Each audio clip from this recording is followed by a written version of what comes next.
প্রিয় শিক্ষার্থীরা, আসসালামু আলাইকুম।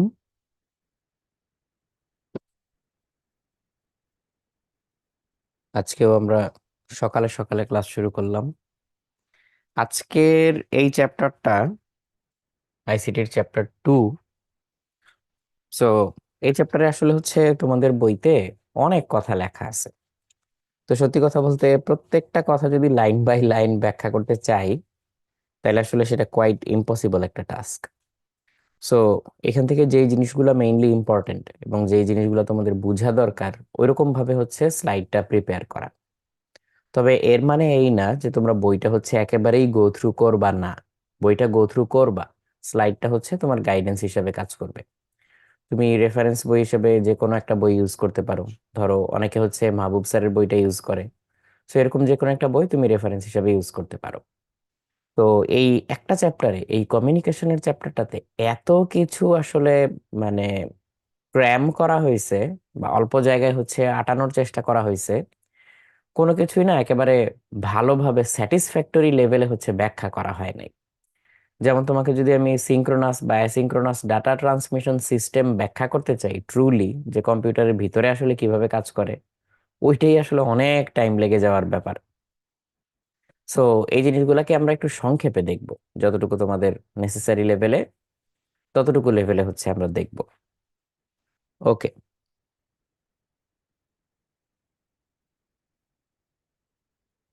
রবিউল বলছে যে ভাইয়া, টেস্ট এক্সামের জন্য এই পর্যন্ত ফাইনাল রিভিশনের কোনো ক্লাসই করতে পারি নাই।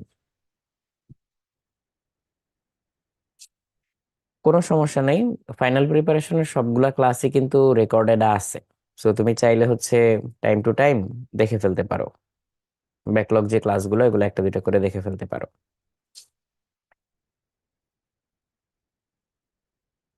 ওকে।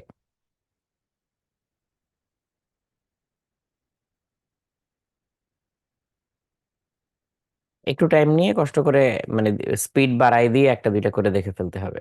খুব বেশি যে একেবারে মিস হয়ে গেছে তাও বলবো না, কারণ এখনো মোটামুটি অনেক ক্লাসই বাকি। সো ক্যাচ আপ করতে পারবা আশা করি। তো চলো আমরা শুরু করি।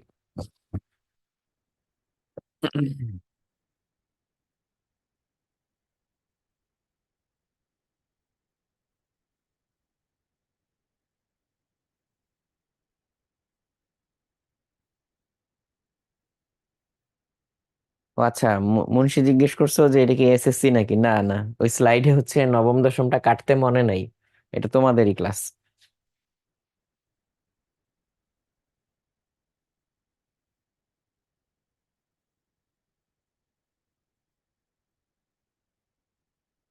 দাঁড়াও, আমরা তাহলে 5 মিনিটের ব্রেকে যাই, আমি জাস্ট লেখাটা চেঞ্জ করে দিই।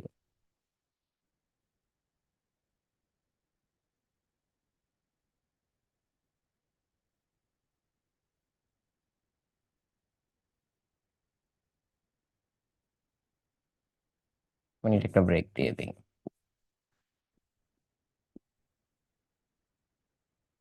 এখানে ফোকাস থাকলেই হবে।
ওকে, তো যেটা বলতেছিলাম, চলো এখান থেকে শুরু করি। ফার্স্টে হচ্ছে কমিউনিকেশন সিস্টেম। সিস্টেম বলতে তোমার একজন, মানে কমিউনিকেশন সিস্টেমে একজন সেন্ডার থাকবে, একজন রিসিভার থাকবে, আর মাঝখানে হচ্ছে লাগবে একটা মিডিয়াম। তো মিডিয়াম যে কোনো কিছু হইতে পারে। যেমন এখন আমি হচ্ছি সেন্ডার, আমি কথা বলতেছি, তোমরা রিসিভার, তোমরা কথাটা শুনতেছো।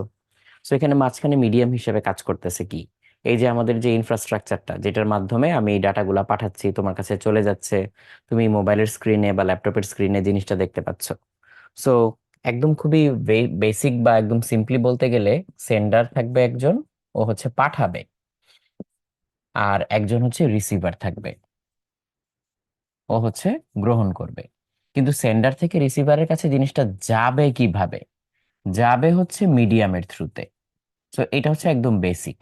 এবার এইটা আমরা যত ভাবে করতে পারি, যেমন ধরো যদি একদম প্রিমিটিভ একটা জিনিস চিন্তা করতাম যে কিভাবে হচ্ছে ইনস্ট্যান্ট ডাটা ট্রান্সমিশন করা যায় এবং খুবই সিম্পল একটা মিডিয়াম তৈরি করা যায়। মনে করো কথার কথা, আমি তোমাকে হচ্ছে দুইটা ডাটা খালি পাঠাইতে পারি, হ্যাঁ আর না, আর কিছু পাঠাইতে পারি না।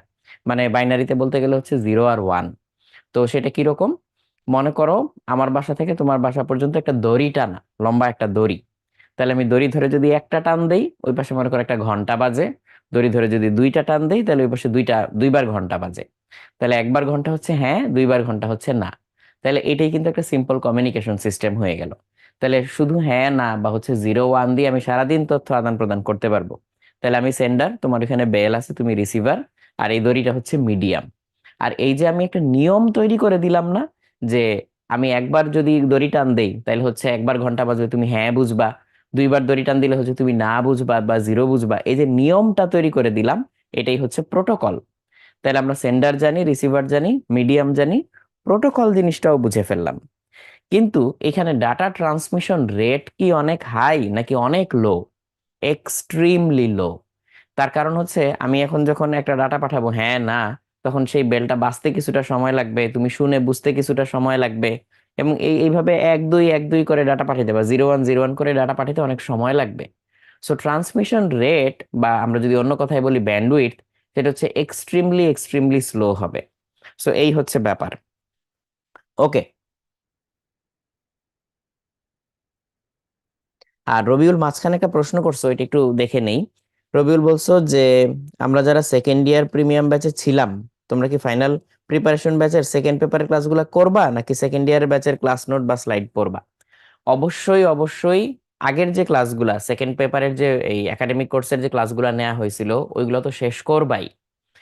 পাশাপাশি এখন আমি যে ক্লাসগুলো নিচ্ছি ফাইনাল প্রিপারেশনে, এটাও করবা। কারণ তোমাদের একাডেমিকে যেটা নিছিলাম সেটা হচ্ছে একাডেমিক টু অ্যাডমিশন পর্যন্ত কভার করে মোস্টলি। আর এখন ফাইনাল প্রিপারেশনে যেটা নিচ্ছি, সেটাতে হচ্ছে অ্যাডমিশনের চেয়েও তোমার বোর্ড পরীক্ষার প্রতি ফোকাসটা বেশি। দেখবা এখন প্রত্যেকটা ক্লাসে আমি হচ্ছে আলাদা করে বলে দেই যে কোনটা এমসিকিউ এর জন্য ইম্পর্টেন্ট, কোনটা সিকিউ এর জন্য ইম্পর্টেন্ট, তোমার হচ্ছে বোর্ড থেকে কিভাবে কিভাবে উত্তর করতে হবে, এই জিনিসগুলা। সো এটা রিলেটেড আরো গাইডেন্স আলাদা ক্লাসের মধ্যে আছে। বাট এই ক্লাসগুলো হচ্ছে সোললি এইচএসসি যে বোর্ড পরীক্ষা, বোর্ড পরীক্ষা ফোকাসড। সো এই ক্লাসগুলো হচ্ছে ইন শর্ট তোমাকে হচ্ছে বেসিক থেকে প্রিপারেশন নিতে হেল্প করবে। আর একাডেমিতে যে অনেক বেশি ইলাবোরেট ক্লাসগুলো নিছিলাম, ওই ইলাবোরেট ক্লাসগুলো হচ্ছে আরো বেসিক থেকে একদম জিরো লেভেল থেকে বুঝে বুঝে তোমার অ্যাডমিশন পর্যন্ত কভার করার জন্য যথেষ্ট। সো আশা করি রবিউল তোমার প্রশ্নের উত্তর পাইছো। এইবার আমরা হচ্ছে এই রিলেটেড পরের টপিকটা দেখি। এই যে ডেটা কমিউনিকেশনের যে কনসেপ্টটা, এর মধ্যে দেখো কয়েকটা জিনিস আছে। যে আমরা কি পাঠাইতে চাই, আমরা পাঠাইতে চাই হচ্ছে একটা তথ্য। যেমন আমি এখন তোমার সাথে কথা বলতেছি, আমি হচ্ছে এই জিনিসগুলা তোমাকে বোঝানোর জন্য যা যা বলা দরকার সেটা বলতেছি। সো এটা হচ্ছে তথ্য। কিন্তু এই তথ্যটা আমি কিভাবে তোমার কাছে ট্রান্সমিট করব, তোমার কাছে কিভাবে পৌঁছাবে? দেখো আমি কিন্তু কথা বলতেছি। সো আমি যে কথা বলতেছি, এই কথাটা তোমার কাছে পাঠানোর জন্য এটাকে সাম কাইন্ড অফ একটা সিগনালে পরিণত করা লাগবে, যেই সিগন্যালটা আমাদের এই মিডিয়াম বা এই মেশিন গুলো এগুলো তোমার কাছে পৌঁছায় দিতে পারবে। কারণ আমি যে কথা বলতেছি এটা তো শব্দ, এই শব্দটা তো এত জোরে উপরে এমন করে কোনো মাইক দিয়ে করা যাবে না যে তোমরা সারা বাংলাদেশ থেকে সবাই শুনতে পারবা। কারণ সবাই যদি এরকম একসাথে এরকম সাউন্ড করা শুরু করে, কেউ কারোটা কিন্তু বুঝবে না। তার মানে এই শব্দটাকে ডিরেক্টলি পাঠানো যাবে না। এইখানেই কাজে আসতেছে হচ্ছে এই ট্রান্সডিউসার নামে একটা জিনিস। এই ট্রান্সডিউসার কি জিনিস? ট্রান্সডিউসার হচ্ছে কোনো একটা ফিজিক্যাল সিগন্যালকে ইলেকট্রিক্যাল সিগন্যালে কনভার্ট করে, কিংবা ইলেকট্রিক্যাল সিগন্যালকে ফিজিক্যাল সিগন্যালে কনভার্ট করে, দুই রকমই হয়। যেমন এখন আমার আমার সাথে একটা ট্রান্সডিউসার আছে এই মুহূর্তে আমার সাথে। তোমরা কি বলতে পারবা আমার সাথে এই মুহূর্তে কি ট্রান্সডিউসার আছে, বা সেই ট্রান্সডিউসারটা কোথায়? গেস করো তো। হ্যাঁ, অনেকে হয়তো অলরেডি গেস করে ফেলছো। ট্রান্সডিউসারটা হচ্ছে এই যে আমার এখানে যে মাইক্রোফোনটা লাগানো আছে, এই মাইক্রোফোনটা হচ্ছে একটা ট্রান্সডিউসার। তাহলে আমি এখানে এই ইনপুট ট্রান্সডিউসার হিসেবে, এক্সাম্পল হিসেবে আমার এই মাইক্রোফোনটাকে লিখলাম, যেটাকে সংক্ষেপে আমরা বলি মাইক। এই মাইক কি করে? মাইক হচ্ছে এক পাশে আমি যখন কথা বলতেছি, এই যে এরকম কথা বলতেছি, চিল্লাপাল্লা করতেছি, এই সাউন্ডটাকে সে কিসে কনভার্ট করতেছে? সে হচ্ছে একটা ইলেকট্রিক্যাল সিগনালে কনভার্ট করতেছে। তাহলে এটা হচ্ছে একটা ইলেকট্রিক্যাল সিগন্যাল, ইলেকট্রিক্যাল সিগন্যাল এটাতে কনভার্ট করতেছে। সো এটা একটা ট্রান্সডিউসার। তোমার কাছে আবার একটা ট্রান্সডিউসার আছে। সেই ট্রান্সডিউসার কোনটা? সেই ট্রান্সডিউসার হচ্ছে একটা স্পিকার। তাহলে আমি যে কথা বলতেছি সেই কথার সাউন্ডটা তোমার কাছে একটা স্পিকারের মাধ্যমে যাচ্ছে। এই স্পিকার সাউন্ডটা করতেছে কিভাবে? এই যে যেই ইলেকট্রিক্যাল সিগন্যালটা এখান থেকে প্রডিউস হইলো, সেই ইলেকট্রিক্যাল সিগন্যালটা হচ্ছে তোমার এই স্পিকারের মধ্যে যাচ্ছে, গিয়ে এটাকে সাউন্ডে পরিণত করতেছে। তো এটা হচ্ছে আমাদের স্পিকার, এটা হচ্ছে আমাদের স্পিকার, এটাও একটা ট্রান্সডিউসার।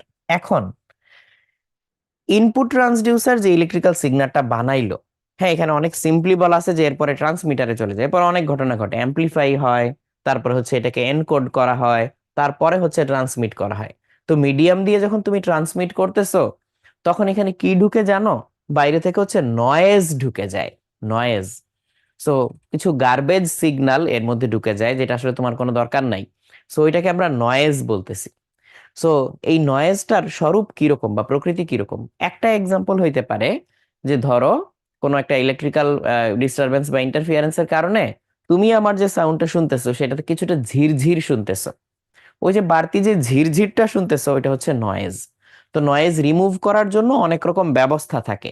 তো এই যে রিসিভারে যখন যাচ্ছে, সেখানে নয়েজ রিমুভ করা হয়, সিগন্যালটাকে অ্যাম্প্লিফাই করা হয়, মানে সিগন্যালের স্ট্রেংথ বাড়ানো, এটা হচ্ছে অ্যাম্প্লিফিকেশন। তাহলে অ্যাম্প্লিফাই করা হয় করে তারপরে হচ্ছে আউটপুট ট্রান্সডিউসারে দেওয়া হয়। এইভাবে হচ্ছে জিনিসটা চলে। সো আমার কাছে হচ্ছে মাইক আছে, আর তোমার কাছে হেডফোনের ভিতরে কি আছে? স্পিকার আছে। এটা হচ্ছে দুইটা ট্রান্সডিউসার। সো এইটা হচ্ছে ডেটা কমিউনিকেশনের একদম সিম্পল একটা আইডিয়া। বাট এখানে আমি বলতেছি যে মাল্টিপল স্টেপ আছে। ইনপুট ট্রান্সডিউসার থেকে ডিরেক্টলি কোনো সময় ট্রান্সমিটারে যায় না। ইনপুট ট্রান্সডিউসার আমার এই মাইক্রোফোনটা যেই লেভেলের একটা ইলেকট্রিক্যাল সিগন্যাল তৈরি করতেছে, এইটা অনেক ছোট, অনেক ছোট, এটাকে ট্রান্সমিটারে দিলেও বুঝবেই না কিছু। সো এই জন্য এটাকে আগেই কি করতে হয়? অ্যাম্প্লিফাই করতে হয়, পাওয়ার বাড়াইতে হয়, তারপরে হচ্ছে ট্রান্সমিটারে দিতে হয়। আর সেই ট্রান্সমিটার কি ট্রান্সমিট করবে? আমি যে কথা বলতেছি ডিরেক্টলি এই কথার সিগন্যালটাই ট্রান্সমিট করবে? জীবনও না। ও এটাকে নানান ভাবে এনকোড করবে। এনকোড করা মানে এটাকে একটা ফরম্যাটে ফেলা, যেই ফরম্যাটটা তোমার রিসিভারে গেলে সেখান থেকে আবার সে ডিকোড করতে পারবে। আমি তোমাদের ওই যে এনকোডার ডিকোডার পড়াইছিলাম, মনে আছে? সো একটা সার্কিট সিমুলেশন দিয়েও দেখাইছিলাম। সো ওই এনকোডার ডিকোডার এখানে চলে আসতেছে এই জিনিসটা। আর বাপি বলছো যে এক্সামে আইসিটির কোন চ্যাপ্টার থেকে কয়টা সিকিউ আসে, বা এটার অ্যানালাইসিসটা রেডি হচ্ছে। এইটা নিয়ে তোমাদের একটা আলাদা সেশন দিব আমরা, যে পুরো জিনিসটাকে কিভাবে তুমি গুছায় নিবা। আমরা তো সবগুলা চ্যাপ্টারই পড়ায় যাচ্ছি। সো এরপরে তোমাকে গুছাই দিব, ওকে নাও এই চ্যাপ্টার থেকে এরকম এরকম পার্সেন্টেজে আসার হিস্টোরিক্যাল রেকর্ড আছে, এবার তুমি এই ক্লাসগুলো আবার এরকম গুরুত্ব দিয়ে দেখো। সো সেটা করা যাবে, অসুবিধা নেই। আর এই যে ট্রান্সমিটার, ও হচ্ছে সিগন্যালটাকে আকাশে বাতাসে ছড়ায় দেয়, ট্রান্সমিট করে। সো আকাশে বাতাসে ছড়ায় দেয় কখন? যখন ওয়্যারলেস ট্রান্সমিশন হয়।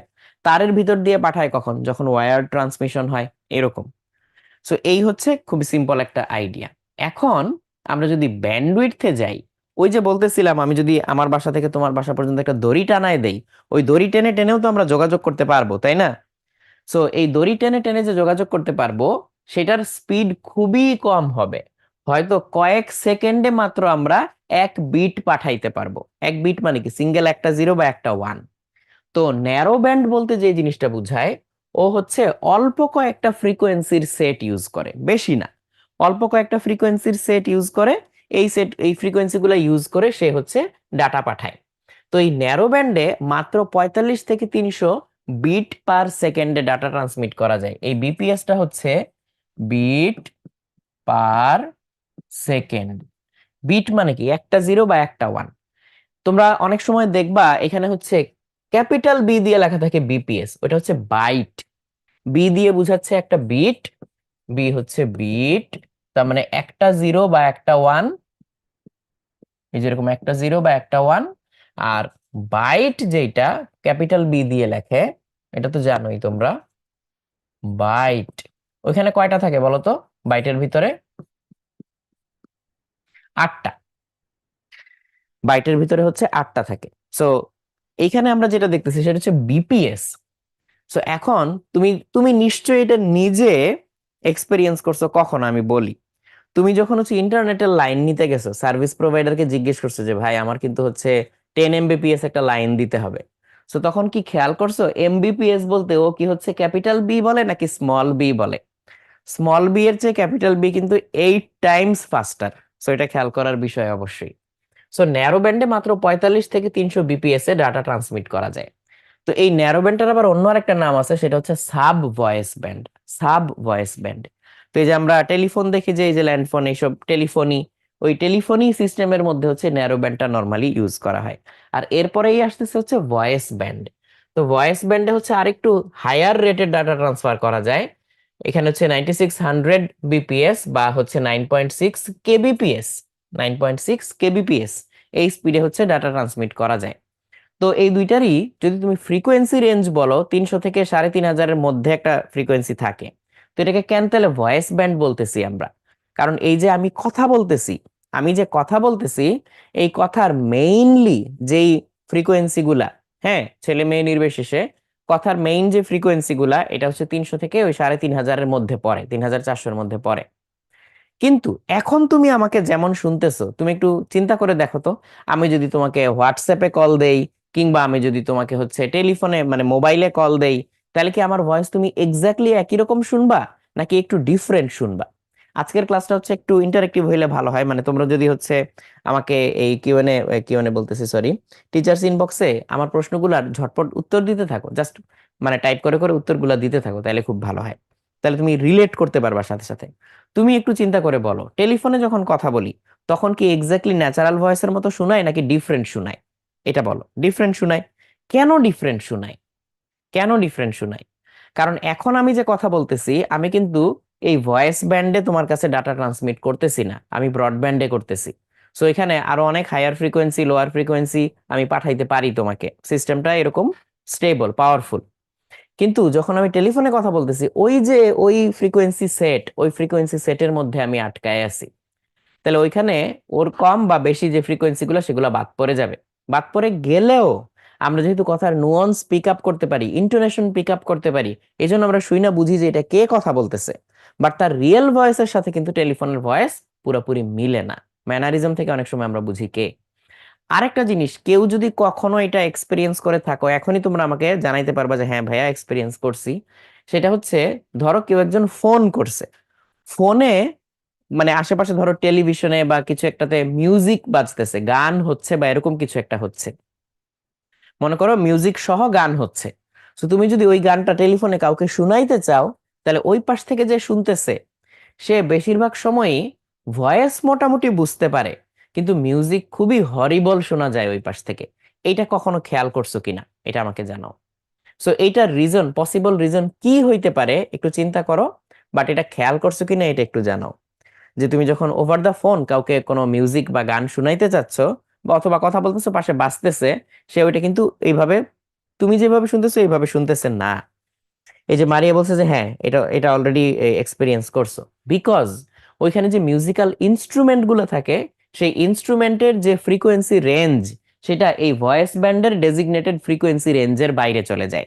এই জন্য হচ্ছে ওইটা ঠিক মতো আসে না, শুধু কথাটা হচ্ছে ঠিক মতো আসে। তার মানে এই ন্যারো ব্যান্ডার ভয়েস ব্যান্ডটা কোনো মতে তোমার হিউম্যান ভয়েসকে ট্রান্সমিট করার জন্য হচ্ছে প্রিপেয়ার্ড।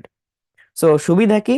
সুবিধা হচ্ছে যে এখানে বেশি ফ্রিকোয়েন্সি সেট আমার লাগতেছে না, আমার অন্য ফ্রিকোয়েন্সি সেট গুলাকে ইউজ করার জন্য যে ইনফ্রাস্ট্রাকচার দরকার ছিল ওইটাও লাগতেছে না। ঠিক আছে ডাটা ট্রান্সমিশন স্লো, বাট আমার তো কাজ হয়ে যাচ্ছে, কথা শুনতে পারলেই তো হইলো।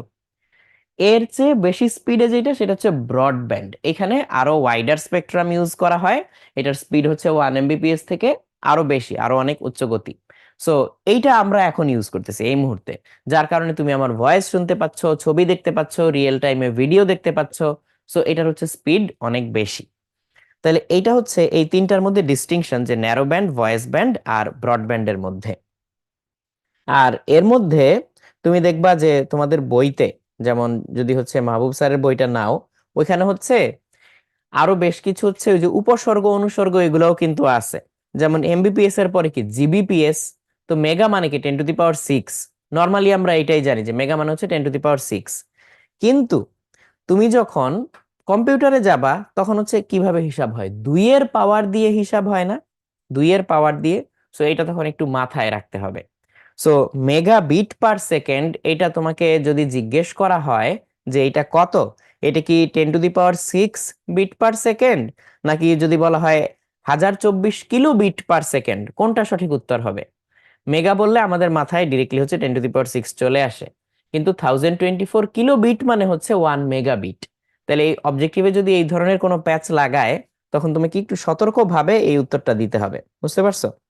সো তুমি যদি আবার 1024 মেগাবিট নাও, তাহলে সেটা কি হবে? 1 গিগাবিট। গিগার পরে কি টেরা, টেরার পরে কি পেটা, এরকম। তো টেরা, পেটা, এক্সা এরকম আছে আর কি, টেরা, পেটা, এক্সা। ওকে।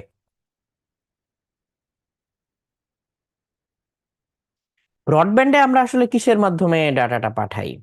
মানে বেশিরভাগ ক্ষেত্রে নর্মালি হচ্ছে অপটিক্যাল ফাইবার দিয়ে হচ্ছে ডাটাগুলো এখন পাঠানো হয়, তাই না? সো এই এই জিনিসগুলো নিয়ে বলবো যে কি কিসের কিসের ভিতর দিয়ে যায়, কোনটা কোন কাজে লাগে, কোনটা ভালো কোনটা খারাপ, এই জিনিসগুলো নিয়ে একটু আলোচনা করব। আর বাপি জিজ্ঞেস করছো যে এমবিপিএস এর ফুল ফর্ম কি? মেগাবিট/সেকেন্ড। মেগাবিট/সেকেন্ড, এমবিপিএস, এইটা। সো এরপরে যাই আমরা একটু। এবার ডেটা ট্রান্সমিশনের হচ্ছে মেথড, প্যারালাল বা সমান্তরাল ট্রান্সমিশন, আর একটা হচ্ছে সিরিয়াল ডাটা ট্রান্সমিশন। তো প্যারালাল যে ডাটা ট্রান্সমিশন, এটা কখন কোথায় কাজে লাগে? খুবই ইন্টারেস্টিং কিছু ইনসাইট আছে এখানে। দেখো, যেমন মনে করো একটা মেশিনের কাছে এই যে এরকম ডেটা আছে। মনে করো একটা ব্লক অফ ডেটা, 1 2 3 4 5 6 7 8, এখানে হচ্ছে 1 বাইট ডাটা আছে, মনে করো 1 বাইট, 1 বাইট ডাটা এখানে আছে। এই ডাটাটা ও আরেকটা অংশে পাঠাবে, এই সার্কিটটা এই সার্কিটের কাছে পাঠাবে, 1 2 3 4 5 6 7, এখানেও 1 বাইট গ্রহণ করার মতো জায়গা আছে।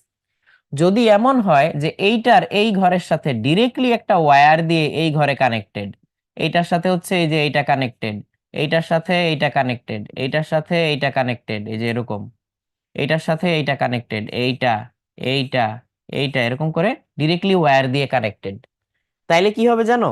এই ঘরে যে ডাটাটা আছে সেইটা সে এখানে পাঠাইতে পারবে। এখন এটা তো এই তার দিয়ে পাঠাইছে, এই তারটা তো হচ্ছে এটার কাজে লাগতেছে না, তাহলে এটা দিয়ে এটা পাঠাইতে পারবে, এটা দিয়ে এটা পাঠাইতে পারবে। তার মানে এই পুরা 8টা ঘরের ডাটা ও একসাথেই এখানে 8টা ঘরে পাঠাই দিতে পারবে, তাই না? তাহলে এটা হচ্ছে প্যারালাল কমিউনিকেশন বা প্যারালাল হচ্ছে ডাটা ট্রান্সমিশন। তাহলে এই যে যত বিট আমরা একসাথে পাঠাবো, এখানে অতগুলা তার লাগতেছে, এখানে অতগুলা তার লাগতেছে। তাহলে যে যত বিট আমি একসাথে পাঠাচ্ছি ততগুলা তার লাগতেছে। সো এই যে ততগুলা তার যখন লাগে, তখন হচ্ছে এই যে এরকম ফ্ল্যাট অনেক সময় কেবল ইউজ করা হয়, বা সার্কিটের মধ্যে পাশাপাশি এরকম ট্র্যাক ইউজ করা হয়। সো এই যে এরকম তার এরকম কিনতে পাওয়া যায়, এরকম ফ্ল্যাট রিবন কেবল, এগুলার ভিতর দিয়ে হচ্ছে ডাটাটা যায়। সো সুবিধা কি? সুবিধা হচ্ছে ইনস্ট্যান্ট তুমি পুরা বাইটটাই এখানে পাঠিয়ে দিতে পারতেছো। কিন্তু অসুবিধা কি? আর মনে করো 14 মাইল দূরে তুমি ডাটা পাঠাইতে চাও, তাহলে যত দূরে পাঠাইতে চাও, যত বাইট পাঠাইতে চাও, অতগুলা তার লাগবে, which is extremely expensive. So এই জন্য এটা দূরবর্তী কমিউনিকেশন আসলে এটা ভালো না, বা এটা ইউজ করা যায় না। তাহলে এটা কই ইউজ করা হয়? ধরো কম্পিউটারের ভিতরেই, সরি, মাদারবোর্ডের মধ্যেই 2টা অংশ ডাটার আদান প্রদান করতেছে। তোমার হার্ড ডিস্ক থেকে মনে করো র্যামে যাচ্ছে, র্যাম থেকে হার্ড ডিস্কে আসতেছে। তাইলে এই যে এই জিনিসটা খুবই কাজের, এই যে এই তারের যে কালেকশনটা একসাথে যে ডাটা পাঠাতেছে, এই কালেকশনটা, এটাকে বলা হচ্ছে বাস, ডাটা বাস। তাহলে বাসের উইডথ বলতে কি বোঝায়? একসাথে কয়টা বিট ট্রান্সফার হচ্ছে। সো এটা হচ্ছে বাস। তাহলে যেই সিস্টেমের বাস যত চওড়া, সে একসাথে তত বেশি ডাটা এক ডিভাইস থেকে আরেক ডিভাইসে ট্রান্সমিট করতে পারতেছে। তো রিসেন্টলি টেকনোলজিক্যাল ওয়ার্ল্ডে, রিসেন্টলি বলতে 2-3 বছর আগে, যে একটা ব্রেক থ্রু আসছে, সেটা হচ্ছে অ্যাপল সিলিকন, যারা হচ্ছে আইফোন বানায়, ওরা হচ্ছে ওই অ্যাপলের নিজস্ব চিপ দিয়ে এখন ওদের হচ্ছে এই যে ম্যাকবুক কিংবা হচ্ছে আইপ্যাড এগুলাতে দেয়। সো আমার ল্যাপটপে এখন যে প্রসেসরটা, এটাও হচ্ছে M2। সো এম সিরিজের যে প্রসেসরটা ওরা বানাইছে, হঠাৎ করে দেখা গেছে কি ইন্টেল বেসড প্রসেসর গুলার চেয়ে এগুলা অনেক বেশি পাওয়ার এফিশিয়েন্ট হয়ে গেছে এবং অনেক বেশি স্পিড পেয়ে গেছে ওই সময়কার তখনকার সময়ে। সো এটা ওরা কেমনে করছে? ওরা কি নতুন কোনো একেবারে মানে ব্রেক থ্রু টেকনোলজি আবিষ্কার করে ফেলছে, নতুন ধরনের হচ্ছে ট্রানজিস্টর বানাই ফেলছে? তা কিন্তু না। যেটা করছে, ওরা ওদের ডাটা বাস গুলার উইডথ বাড়ায় দিছে। তাতে যেটা হয়েছে, ও এট এ টাইম অনেক বেশি হচ্ছে ডাটা হ্যান্ডেল করতে পারে, র্যাম থেকে হার্ড ডিস্ক, হার্ড ডিস্ক থেকে র্যামে। এই কাজটা করছে, সো অনেক কিছু অনেক ফাস্টার হয়ে গেছে। শুধু এটা না, এর সাথে আরো অনেক কিছু করছে। বাট এটা করার মাধ্যমে মানে পাওয়ার ইফিসিয়েন্সি এক্সট্রিম লেভেলে নিয়ে যেতে পারছে। সো এটা নিয়ার কমিউনিকেশনে মারাত্মক কাজের। সো যেমন হচ্ছে এই ল্যাপটপ আমি যদি হচ্ছে সকালে একবার চার্জ দিয়ে নিয়ে আসি, এখন যেমন হচ্ছে চার্জ নাই দেখে আমি চার্জে দিয়ে রাখছি, এটা হচ্ছে সারাদিন আমি কাজ করতে পারবো। তেমন মানে খুব বেশি যে পাওয়ার খাবে তা না। সো এই পাওয়ার ইফিসিয়েন্সি বাড়ানোর জন্য এরকম ছোট ছোট অনেক কিছু কন্ট্রিবিউট করে। আরো অনেক ব্যাপার আছে, বাট এরকম ছোট ছোট অনেক কিছু কন্ট্রিবিউট করে। তো এটা হচ্ছে প্যারালাল ডাটা ট্রান্সমিশন।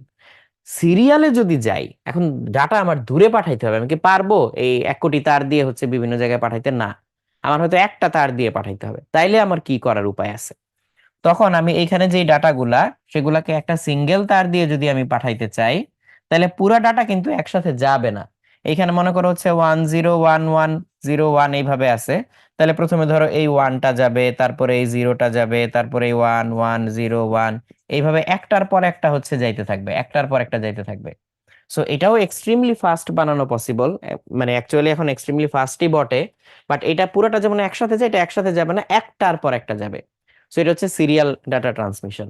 তো এখন প্যারালাল তো প্যারালালি, সিরিয়ালের মধ্যে কিন্তু আবার রকম ফের আছে, যে এক্স্যাক্টলি আসলে কি ওয়েতে ডাটাটা পাঠানো হয় সেটার উপর ভিত্তি করে রকম ফের আছে। এইটা কিন্তু কাইন্ড অফ ওই যে ওই দড়ি টানাই দিলাম যে তোমার বাসায়, ওইটার মতো না? যে আমি দড়ি টান দিলাম, একটা ঘন্টা বাজলো, ওইটার মতো। সো ও আসলে হচ্ছে এরকম করে একটা একটা করে ডাটা পাঠায়। ওইটাই হয়, বাট ম্যানুয়ালি না হয়, খুবই ফাস্ট অটোমেটেড ওয়েতে হয়। সো এই যে সিরিয়াল ডেটা ট্রান্সমিশনটা, এটাকে আমরা হচ্ছে বিট সিঙ্ক্রোনাইজেশনের উপরে ভিত্তি করে কয়েকটা ভাগে ভাগ করতে পারি। মোস্টলি হচ্ছে অ্যাসিঙ্ক্রোনাস একটা, একটা হচ্ছে সিঙ্ক্রোনাস, আর একটা হচ্ছে আইসোক্রোনাস। তাহলে এই তিনটা একটু বিস্তারিত ব্যাখ্যায় যাই। প্রথমে হচ্ছে অ্যাসিঙ্ক্রোনাস। অ্যাসিঙ্ক্রোনাস মানে কি? সিঙ্ক্রোনাস মানে হচ্ছে সিঙ্ক, সিঙ্ক মানে কি, ওই যে টাইমের সাথে মিলায় নেওয়া, তাই না? সিঙ্ক করে নেওয়া। সো অ্যাসিঙ্ক্রোনাস মানে হচ্ছে ওইরকম মিলানোর কোনো বিষয় নাই। ও যখনই পাঠাবে ও তখনই রিসিভ করবে, যখনই ও পাঠাচ্ছে তখনই ওর কাজে লেগে যাচ্ছে, রিসিভ হয়ে যাচ্ছে। তার মানে এখানে কোনো স্টোরেজ ডিভাইস নাই, যে ও ডাটাটা জমায়ে কোনো একটা প্রসেস করে তারপরে তোমাকে দিবে, এরকম কিছু নাই। তুমি দেদারসে পাঠায় যাচ্ছ, ওইখানে ও সাথে সাথে এটা ইউজ করে ফেলতেছে। যেমন ওই দড়ি টানার কথাই মনে করো, তোমার আগে থেকে আমি কিছুই বলে রাখিনি, খালি তুমি জানো প্রোটোকলটা জানো, যে হ্যাঁ একবার ঘন্টা বাজা মানে ওয়ান, দুইবার মানে টু। তাহলে আমি সারাদিন দড়ি টাইনা যাচ্ছি, শীত নাই, গ্রীষ্ম নাই, সকাল নাই, বিকাল নাই, যখন ইচ্ছা আমি তখন দড়ি টানতেছি। তখনই তুমি শুই না বুঝতেছো, ও আচ্ছা এখন তাহলে আমার পড়তে বসতে হবে, ও আচ্ছা তাহলে এখন পড়া থামাইতে হবে, ও আচ্ছা তাহলে এখন হচ্ছে খাইতে হবে। বাট নির্দিষ্ট করে কোনো কিছু ডিফাইন করা নাই যে কখন আমি তোমাকে কোন ডাটা পাঠাবো। যখনই পাঠাচ্ছি তুমি ডিরেক্টলি তখনই সেটা কাজে লাগাচ্ছ। এটা হচ্ছে অ্যাসিঙ্ক্রোনাস। তার মানে এখানে টাইম সিঙ্কিং এর কোনো ব্যাপার নাই। আর এখানে একটা বিশেষ জিনিস আছে, এই যে আমি যখন একটা ডাটা পাঠাবো, ও যেহেতু অ্যাসিঙ্ক্রোনাস, আগামাথা নাই যে ঠিক এক্স্যাক্টলি কখন কতটুকু করে পাঠাবো। সো ও যখনই কোনো একটা ডাটা পাঠায়, ও ডাটার শুরুতে একটা স্টার্ট বিট দেয়, যে ভাই ডাটা কিন্তু স্টার্ট হইলো। কারণ বাতাসেও তো দড়িটাই না হচ্ছে কি হইতে পারে, ঘন্টা বাজতে পারে তোমার, তাই না? নয়েজও আসতে পারে। সো এই জন্য ও যখন কোনো ডাটা পাঠায়, ও একটা সিকোয়েন্স মেনটেন করে পাঠায়, শুরুতে একটা স্টার্ট বিট পাঠায়, আর লাস্টে এক বা একাধিক স্টপ বিট পাঠায়। মানে হচ্ছে তাহলে তোমার ডাটাটা শুরু হইলো আর ডাটাটা শেষ হইলো কোথায় তুমি বুঝতে পারবা। এর মাঝখানে এক একবার এক এক জিনিস পাঠায়। দেখো এই যে স্টার্ট স্টপ সবগুলাতে সেম, কিন্তু মাঝখানের ডাটা এটাতে একরকম, এটাতে একরকম, এটাতে একরকম, এরকম। সো এইভাবে হচ্ছে সে অ্যাসিঙ্ক্রোনাস ওয়েতে ডাটা পাঠায়। এইটা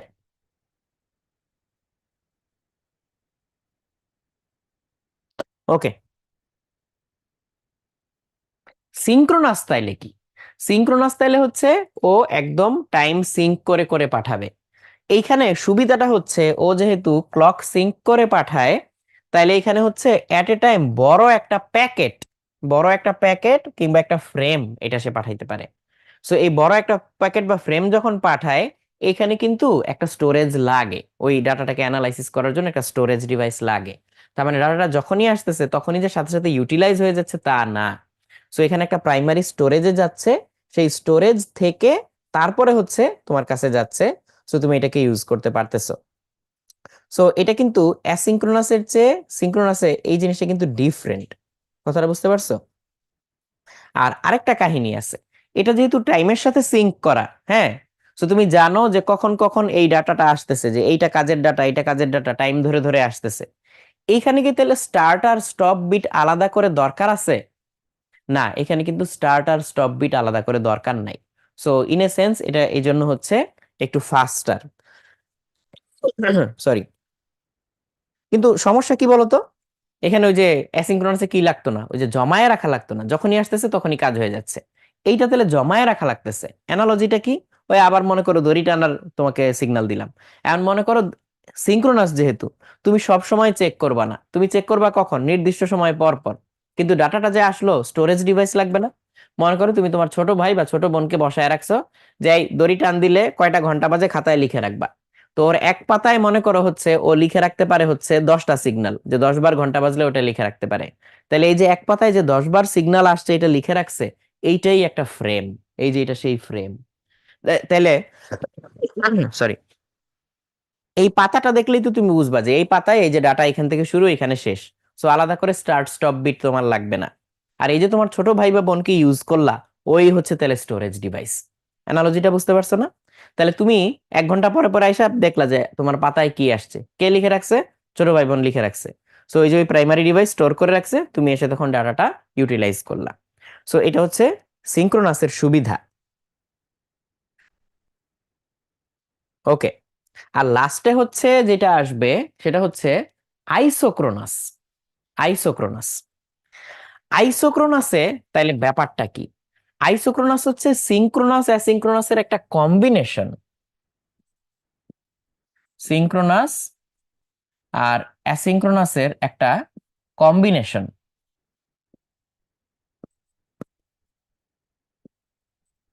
ও পাঠাইতেছে বড় বড় প্যাকেট ধরেই, বুঝতে পারছো? ও পাঠাইতেছে বড় বড় প্যাকেট ধরেই, কিন্তু যখনই প্যাকেটটা আসতেছে তখনই সেটা ইউটিলাইজ হয়ে যাচ্ছে। তার মানে কি নাই বলতো? তার মানে স্টোরেজ নাই। বুঝতে পারছো? তো এখানে স্টোরেজ নাই। তাহলে এই কথাগুলো একটু ইম্পর্টেন্ট, এই তিনটার মধ্যে যদি তুমি ডিস্টিংশন করতে চাও।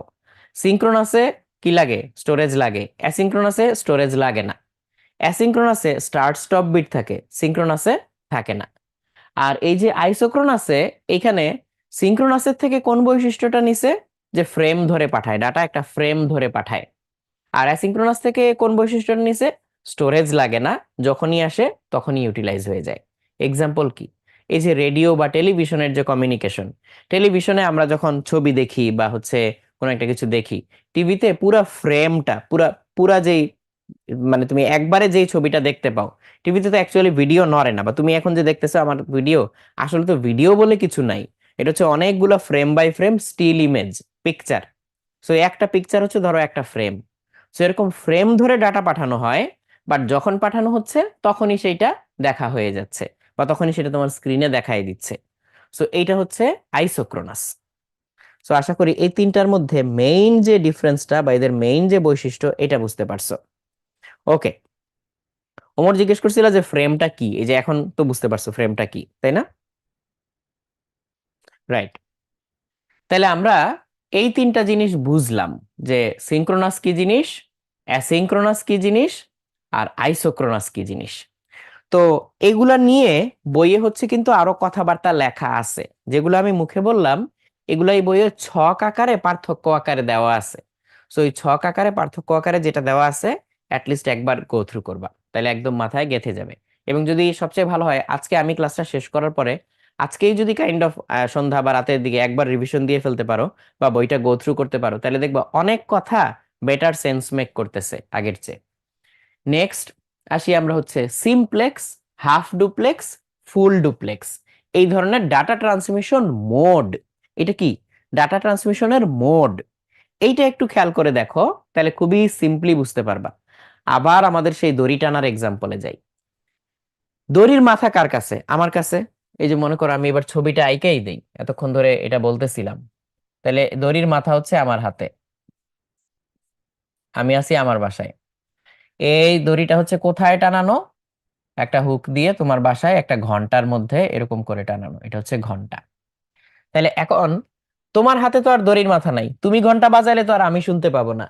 তাইলে তুমি এইখান থেকে যে শুনতে পাবা, এটা কখন? যখন আমি দড়ি টানবো তখন তুমি শুনতে পাবা। তাহলে ডাটাটা ওয়ান ওয়ে ট্রান্সফার হচ্ছে। তার মানে আমি অলওয়েজ সেন্ডার, তুমি অলওয়েজ রিসিভার। তাহলে এটা হচ্ছে সিমপ্লেক্স। সিমপ্লেক্স মানে হচ্ছে জাস্ট একমুখী ডাটা পাঠানো যায়। এখন আমরা যদি হাফ ডুপ্লেক্স করতে চাই তাইলে কি হবে? তাহলে এই এক্সাম্পলটাতেই আমরা যদি এটারে হাফ ডুপ্লেক্স বানাইতে চাই, তাইলে আমার লাগবে হচ্ছে দড়ি একটাই, একটাই দড়ি, কিন্তু ঘন্টা লাগবে এর দুই মাথায় দুইটা। তাহলে এই যে এর দুই মাথায় দুইটা ঘন্টা। তাহলে এটা হচ্ছে হাফ ডুপ্লেক্স। তাহলে কি হবে? আমি যখন দড়ি ধরে টান দিব, তোমার এখানে ঘন্টা বেজে উঠবে, তুমি বুঝবা সিগন্যাল আসছে। তুমি যখন দড়ি ধরে টান দিবা, তখন আমার এখানে ঘন্টা বাজবে, আমি বুঝবো হ্যাঁ সিগন্যাল আসছে। কিন্তু একই দড়িতে আমরা দুইজন কি একসাথে টানাটানি করতে পারবো? তাহলে প্যাচ লেগে যাবে, সেটা হবে না। তাহলে এটা two way, but one person at a time. তাহলে এটা হচ্ছে ওয়ান ওয়ে, এইটা two way, two way but one person, one person at a time. এইটা তোমরা হয়তো খেয়াল করছো, ওয়াকি টকি কমিউনিকেশন আছে না? আর যারা গেম খেলছো তারা তো দেখছোই, ওয়াকি টকির মধ্যে কি করে? কিছু একটা বইলা বলে ওভার, বইলা হচ্ছে ওই যে সেন্ড বাটনটা ছাইরা দেয়। তাহলে এতক্ষণ ও সেন্ড বাটন মানে পুশ টু টক যেটা, ওইটা প্রেস করে ও কথা বলতেছিল। তাহলে তখন ও পাঠাচ্ছিল, ও সেন্ডার, বাকি যে শুনতেছে ও রিসিভার।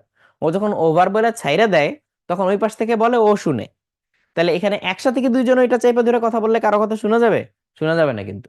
সো একজন বলে আরেকজন শুনে, আবার ও যখন বলে ও শুনে। তাহলে এটা হচ্ছে হাফ ডুপ্লেক্স। সিমপ্লেক্স মানে ওয়ান ওয়ে, ডুপ্লেক্স মানে টু ওয়ে। তাহলে হাফ ডুপ্লেক্স মানে হ্যাঁ ঠিক আছে duplex, but one person at a time. Okay. Shihab জিজ্ঞেস করতেছিল যে ভাইয়া বই কোনটা ফলো করবো? মাহবুব স্যার এটা ফলো করতে পারো, খারাপ না, ভালো বই তো। সো মাহবুব স্যার এটা ফলো করলেই হবে। ফুল ডুপ্লেক্স তাইলে কি? Two way, both at a time, তাই না? তাহলে টু ওয়ে যদি হয় এবং বোথ এট এ টাইম যদি হয়, তাইলে আসলে আমরা কেমনে করব? তাইলে একটা দড়ি থাকতে পারে এইভাবে, এখান থেকে হচ্ছে বেলটা ঝুলানো। আরেকটা দড়ি থাকতে পারে এইভাবে, এখান থেকে হচ্ছে বেলটা ঝুলানো, এরকম। সো এই দড়ির মাথা আমি ধরে রাখলাম, আর এই ঘন্টা আমি শুনতে পাবো। এই দড়ির মাথা তুমি ধরে রাখছো, এবং এই ঘন্টা তুমি শুনতে পাবা। তাহলে আমি যদি এই দড়ি দিয়ে তোমাকে একটা মেসেজ পাঠাইতে পাঠাইতে তুমি ওদিক থেকে কি পাঠাইতেছো শোনার চেষ্টা করি, সমস্যা নাই তো, দড়িতে তো আর প্যাচ লাগবে না। তাহলে এটা হচ্ছে ফুল ডুপ্লেক্স। তাহলে এটাও two way, two way both at a time. তাহলে এখন বলো, এই সিমপ্লেক্স, হাফ ডুপ্লেক্স আর ফুল ডুপ্লেক্স এই জিনিসটা পুরাপুরি ক্লিয়ার কিনা, এটা আমাকে একটু জানাও। আর ওমর ফারুক বলছো যে ভাই দাগানো বই দিলে ভালো হইতো। দাগানো বই এটা তাহলে দেখা যেতে পারে, এটা তোমাদের দেওয়া যায় কিনা। ওকে, মুশফিক আর বাপ্পি বলছে যে হ্যাঁ ভাই ক্লিয়ার, ভেরি গুড। তাহলে এই যে আমরা হচ্ছে সিমপ্লেক্স, হাফ ডুপ্লেক্স আর ফুল ডুপ্লেক্স বুঝলাম। সো এখন কোন একটা সিস্টেমের বৈশিষ্ট্য যদি তোমাকে বলা হয়, তুমি এখন আইডেন্টিফাই করতে পারবা এটা কি ফুল ডুপ্লেক্স বা হাফ ডুপ্লেক্স কিংবা সিমপ্লেক্স কি না। যেমন, যেমন এখন আমাকে বলো তো, আমরা যে এখন ক্লাসটা নিচ্ছি, এইটাকে এর মধ্যে কোথায় ফেলা যাবে? এটাকে এর মধ্যে কোথায় ফেলা যাবে? এটা কি সিমপ্লেক্স, হাফ ডুপ্লেক্স নাকি ফুল ডুপ্লেক্স, কোনটা? এটা একটু আন্দাজ করে বলো, দেখা যাক এটা কার মাথায় আসে যে এটা এক্স্যাক্টলি কি। ওমর ফারুক বলছো যে সিমপ্লেক্স, আর তানিম বলছো যে ভাই এটা ফুল ডুপ্লেক্স। সিমপ্লেক্স কোন ওয়েতে? শুধু ভয়েসের বেলায় আমি কথা বলতেছি তোমরা শুনতেছো, তোমরা কথা বললে আমি শুনি না, সেই ক্ষেত্রে সিমপ্লেক্স। কিন্তু এই যে আমি যে এখনই তোমার সাথে কমিউনিকেটটা করলাম, এটা কেমনে করলাম? আমি কথা বলতে বলতেই তো তোমার কমেন্ট গুলো আমি দেখতে পাচ্ছি। সো আমিও বলতেছি, অন্য মিডিয়ামে হোক, মানে ভয়েস মিডিয়ামে না হয়ে রিটেন মিডিয়ামে হোক, তোমার কথাটা তো আমার কাছে আসতেছে, সো এট এ টাইমই তো হচ্ছে। সো ওই ক্ষেত্রে আবার এটা ফুল ডুপ্লেক্স। ওকে। সো এইবার প্রাপকের সংখ্যা এবং ডেটা গ্রহণের অধিকারের উপরে ভিত্তি করে ডেটা ট্রান্সমিশন মোড, এটা আবার একটু ডিফারেন্ট জিনিস। একটা হচ্ছে ইউনিকাস্ট, একটা হচ্ছে ব্রডকাস্ট, আর একটা হচ্ছে মাল্টিকাস্ট। সরি, ইউনিকাস্ট যেটা, এটা হচ্ছে ওয়ান টু ওয়ান বা পয়েন্ট টু পয়েন্ট। যেমন আমি এখানে হচ্ছে কোন একটা ডিভাইসের থ্রুতে অনেক মানুষের মধ্যে, এখানে মনে করো অনেক মানুষ আছে, অনেক মানুষ আছে, অনেক মানুষ আছে, বাট আমি শুধুমাত্র এবং কেবলমাত্র তোমার কাছে ডাটা পাঠাইলাম, তাহলে এটা হচ্ছে ইউনিকাস্ট। অনেক মানুষ আছে বাট আমি শুধু তোমার কাছে ডাটা পাঠাইলাম, এটা হচ্ছে ইউনিকাস্ট। ব্রডকাস্ট কোনটা তাইলে? এই যে আমরা রেডিও শুনি বা টিভি দেখি, এটা কি এমন যে এই টিভির সিগন্যালটা শুধুমাত্র এবং কেবলমাত্র তোমার কাছে পাঠানো হচ্ছে? না, এটা সব জায়গায় পাঠানো হচ্ছে। যে যে রিসিভ করতে পারতেছে সে সেই হচ্ছে এটা দেখতে পাচ্ছে। তাহলে এটা হচ্ছে ব্রডকাস্ট। তাহলে এটা মনে করো টিভি স্টেশনের অ্যান্টেনা, এখান থেকে সব জায়গায় সিগন্যাল যাচ্ছে, যত টিভি আছে ওরা যদি এই সিগন্যালটা ধরতে পারে, তাহলে ও সবাই কিন্তু ওই একই ছবি দেখতে পাবে। সো ওর কাছে যাচ্ছে, ওর কাছে যাচ্ছে, ওর কাছে যাচ্ছে। সো এটা হচ্ছে ওয়ান টু মেনি, মেনি না মানে one to all, actually one to all. So এইটাকে বলে হচ্ছে ব্রডকাস্ট।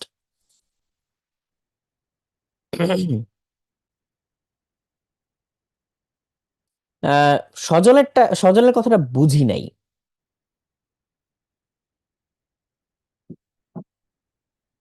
ও, সজল হয়তো বলতে চাইছো যে তোমাদের এখনো কি ঘুরে দাঁড়ানোর সময় আছে?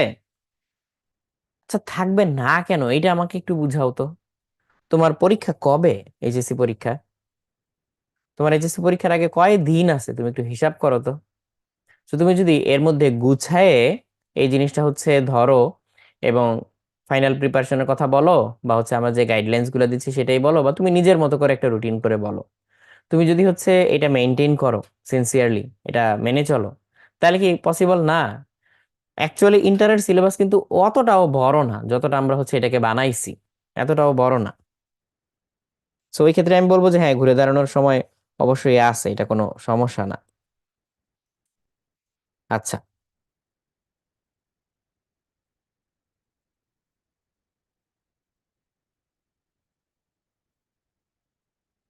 ওকে, আর কে কি বলতেছো?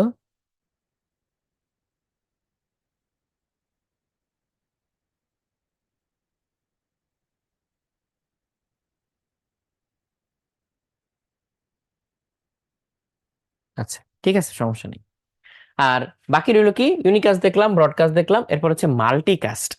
মাল্টিকাস্ট হচ্ছে, ধরো তুমি এইখান থেকে ডাটা পাঠাইছো, হ্যাঁ, এখান থেকে হচ্ছে তুমি পাঠাইছো, এখানে একটা নোড আছে। সো এই নোডের মধ্যে আবার এখানে একটা নোড আছে।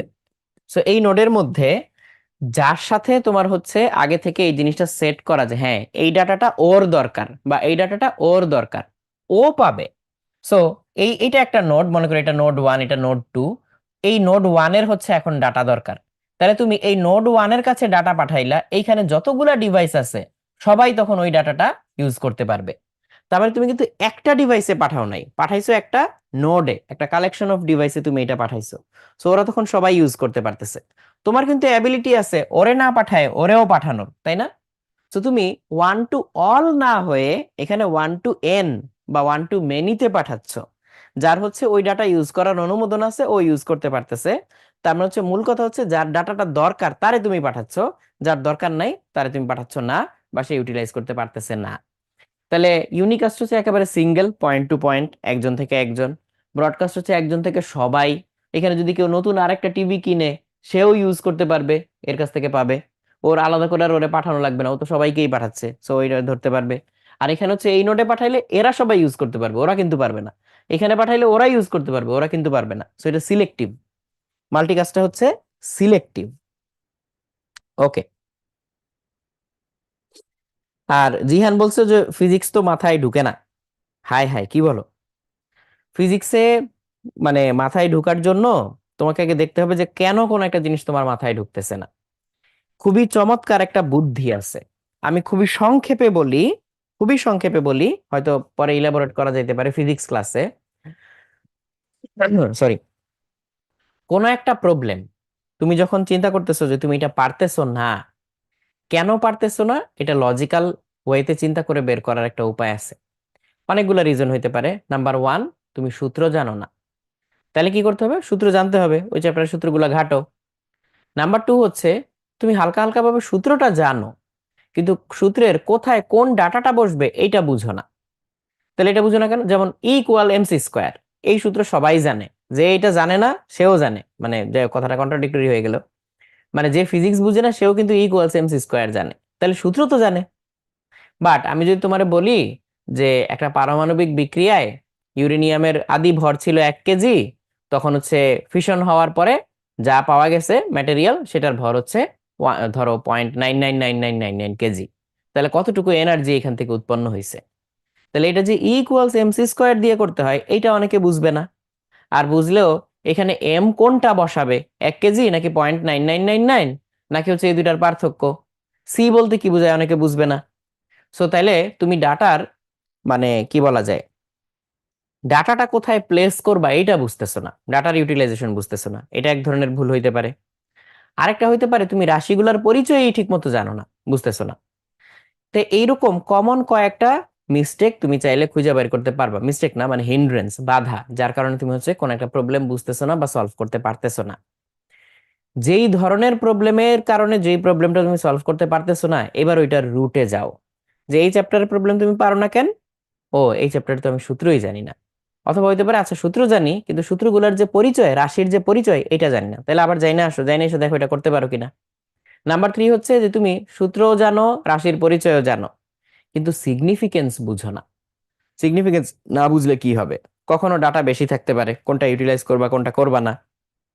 অনেক সময় মাল্টি স্টেপ থাকতে পারে, যে একটা ফর্মুলায় 5টা রাশি আছে, 3টা রাশির মান দেওয়া আছে, তাহলে দুইটা তো আর তুমি বের করতে পারবা না, 4টা দেওয়া থাকলে একটা বের করতে পারতা। তাহলে ওই আরেকটা অন্য কোনো একটা ফর্মুলা থেকে, ওই ডাটা থেকেই বের করে নেওয়া সম্ভব। তাহলে একটা ফর্মুলার সাথে আরেকটা ফর্মুলার যে ইন্টার রিলেশন, তুমি এইটা বুঝো না। সো এরকম কয়েকটা ক্রাইটেরিয়ায় এই জিনিসটাকে ভাগ করা যায়। সো যেই চ্যাপ্টারের যেই প্রবলেমে যেই ক্রাইটেরিয়ার তোমার সমস্যাটা হবে, এবার এটাকে ব্যাক ট্রেস করো। হইতে পারে ওই ফর্মুলা অন্য চ্যাপ্টারে ছিল, বা ওইটার যে ইনসাইট বা সূত্রের যে ইন্টার রিলেশন সেটা অন্য চ্যাপ্টারে ছিল। তুমি গ্র্যাভিটি করতে গেলে নিউটনিয়ান মেকানিক্স এর নলেজ লাগবে, সেটা নাই দেখে গ্র্যাভিটির অঙ্ক পারতেছো না, মুখস্থ লাগতেছে তোমার কাছে। সো এইভাবে ব্যাক ট্রেস করতে করতে বেসিকে ফিরে যাও, তারপরে আবার আস্তে আস্তে এখানে ফিরে আসো। সো এটা লম্বা জার্নি, কষ্টকর, বাট এইভাবে কেউ যদি ধরে ধরে ব্যাক ট্রেস করে আবার আগায় আসো, তাহলে দেখবে এখন প্রবলেমগুলো তোমার কাছে অনেক বেশি ক্লিয়ার। সরি। ওকে, শুধু গত বছরের টেস্ট পেপার সলভ করলে হবে কিনা? মোস্টলি হয়ে যায়, মোস্টলি হয়ে যায়। বাট এইবারের ট্রেন্ডটা তুমি দেখবা না, তোমাদের অনেকের তো টেস্ট পরীক্ষা শেষ। তো অনেকের হচ্ছে এই বছরের যে পরীক্ষাগুলো হবে বিভিন্ন কলেজ টলেজ গুলোতে, ক্যারেট কলেজ টলেজ, এগুলো একটু দেখবা না, দেখলে তো ভালো। ওকে, এইবার এইখানে আসি, ডেটা কমিউনিকেশনের জন্য মিডিয়াম হিসাবে আমরা কি কি ইউজ করতেছি। তার মধ্যে একটা হচ্ছে টুইস্টেড পেয়ার কেবল। তো টুইস্টেড পেয়ার কেবল, এই জিনিসটার একটা ছবি এখানে দেওয়া আছে। আমি এখান থেকে আলাদা করে একটু আঁকবো, তুমি জাস্ট এখানে একটু খেয়াল করলে দেখতে পাবা যে এখানে একটা মোটা পাইপের মতো একটা স্ট্রাকচার আছে, একটা মানে জ্যাকেট আছে, জ্যাকেট। সেই জ্যাকেটের ভিতরে তারগুলা পেঁচানো পেঁচানো। পেঁচানো পেঁচানো মানে কি? পেঁচানো পেঁচানো মানে হচ্ছে মোচড়ানো। তাইলে এই তারের ভিতরে এটা একদম মোচড়ায় দিল কেন? কেন ডিরেক্টলি দিল না? মনে করো দুইটা তার, হ্যাঁ আমি দুইটা কালারে এঁকে দেখাচ্ছি, রেড আর ব্লু। তাহলে এখান থেকে মনে করো এই এই ডিভাইস থেকে এই ডিভাইসে যাবে, এই যে এই ডিভাইস থেকে এই ডিভাইসে দূরবর্তীতে ডাটা যাবে। তো কেন এইভাবে দিল না? এই যে একটা তার গেছে, একটা তার ফেরত আসছে, এইভাবে কেন দিল না? এইভাবে দিলে একটা সমস্যা আছে। এই যে তারের ভিতর দিয়ে যে কারেন্ট যাওয়া আসা করবে, এই কারেন্ট তারের ভিতর দিয়ে গেলে তারের চারপাশে কি তৈরি হয়? ম্যাগনেটিক ফিল্ড তৈরি হয়। তাহলে তারের চারপাশে ম্যাগনেটিক ফিল্ডটা কেমনে তৈরি হয়? আমি একটা সিঙ্গেল তার দিয়ে দেখাই। মনে করো এটা একটা সিঙ্গেল তার, এটার ভিতর দিয়ে কারেন্ট যাচ্ছে এদিকে। তাহলে এটার ম্যাগনেটিক ফিল্ডটা কিভাবে তৈরি হবে? ডান হাতে নিয়মে বের করা যায়। কারেন্টের দিকে বুড়ো আঙ্গুল ধরলে বাকি 4 আঙ্গুল ম্যাগনেটিক ফিল্ডের দিক দেখায়। তাইলে হচ্ছে এইটার চারপাশে এইভাবে কনসেন্ট্রিক ম্যাগনেটিক ফিল্ড লাইন তৈরি হবে। কনসেন্ট্রিক মানে হচ্ছে সমকেন্দ্রিক, যেরকম কনসেন্ট্রিক ম্যাগনেটিক ফিল্ড লাইন তৈরি হবে। সো এইটা আশেপাশের তারের উপরে প্রভাব ফেলবে না? হ্যাঁ, আশেপাশের তারের উপরে কিন্তু প্রভাব ফেলবে। তাহলে ইন্টারফিয়ারেন্স তৈরি হবে, নয়েজ ইন্ট্রোডিউস হবে, ডাটা নষ্ট হবে। সো সিগন্যালের ইফিসিয়েন্সি কমে যাবে, ট্রান্সমিশন ইফিসিয়েন্সি কমে যাবে। সো একটা মারাত্মক বুদ্ধি হচ্ছে, না ভাই আমি এই দুইটা তারই ইউজ করব, কিন্তু একটু চালাকি করে। কেমন চালাকি করে? দেখো, সরি, আমি এই তার দুইটাকে পেঁচায় দিব, তার দুইটাকে এরকম করে পেঁচায় দিব।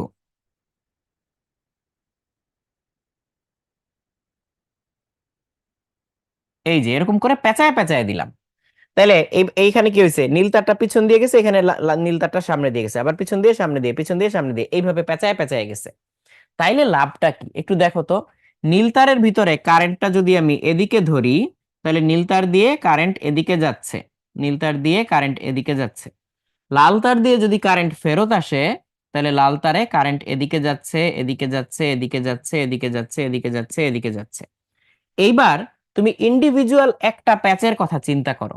যদি ইন্ডিভিজুয়াল এই প্যাচটার কথা চিন্তা করো, তাহলে এইটুকু লোকাল এরিয়ায় কারেন্টের একটা লুপ তৈরি হয়েছে না? যদিও নীল তার থেকে লাল তারে ডিরেক্টলি কারেন্ট যাচ্ছে না, বাট এই অংশটাতে কারেন্টের ফ্লো এদিকে, এই অংশটাতে কারেন্টের ফ্লো এদিকে। এটা যদি একটা লুপের মধ্যে হইতো, তাহলে কারেন্টটা ক্লকওয়াইজ ঘুরতেছে বলে আমার কাছে মনে হইতো। তাহলে কারেন্ট যদি ক্লকওয়াইজ ঘুরে যে এরকম করে, তাহলে ম্যাগনেটিক ফিল্ড তৈরি হয় হচ্ছে ভিতরের দিকে। ভিতরের দিকে বলতে আমরা তীর চিহ্ন, মানে সরি, ক্রস চিহ্ন দিয়ে বুঝাই ম্যাগনেটিক ফিল্ড। আর ক্রস চিহ্ন মানে কি, বোর্ডের ভিতরের দিকে লম্বভাবে ম্যাগনেটিক ফিল্ড তৈরি হচ্ছে। পাশেরটাই তাহলে কি হবে?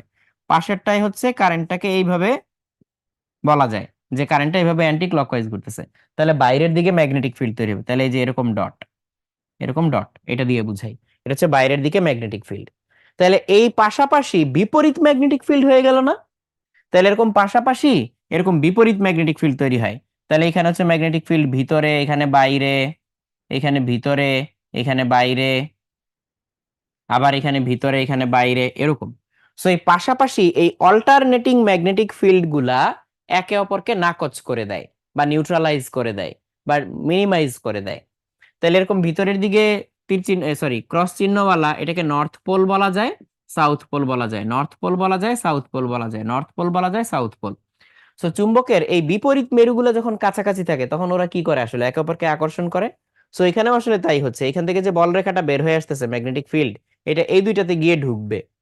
আবার এখান থেকে যেটা ঢুকতেছে, এটা কি দুই পাশ থেকে এসে এখানে ঢুকতেছে, এইরকম। সো এইভাবে ওই এই ম্যাগনেটিক ফিল্ডটা চারদিকে ছড়ায় পড়া থেকে ওইখানে কন্টেইন করে ফেলতেছে তারের ভিতরে। তাইলে নয়েজ এবং ইন্টারফিয়ারেন্স অনেক কম হয়। এই কারণ হচ্ছে টুইস্টেড পেয়ার কেবল, নর্মাল কেবলে তুমি যত হাই রেটে ডাটা ট্রান্সমিট করতে পারবা, এরকম টুইস্টেড পেয়ার কেবলে তুমি তার চেয়ে হাইয়ার রেটে ডাটা ট্রান্সমিট করতে পারবা। ওকে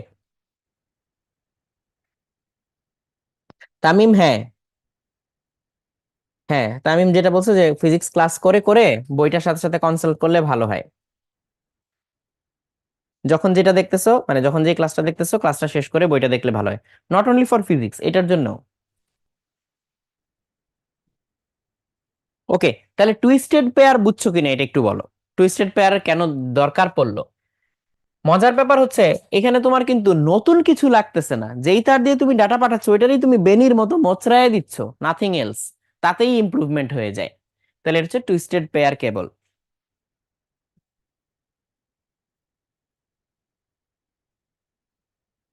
ওকে,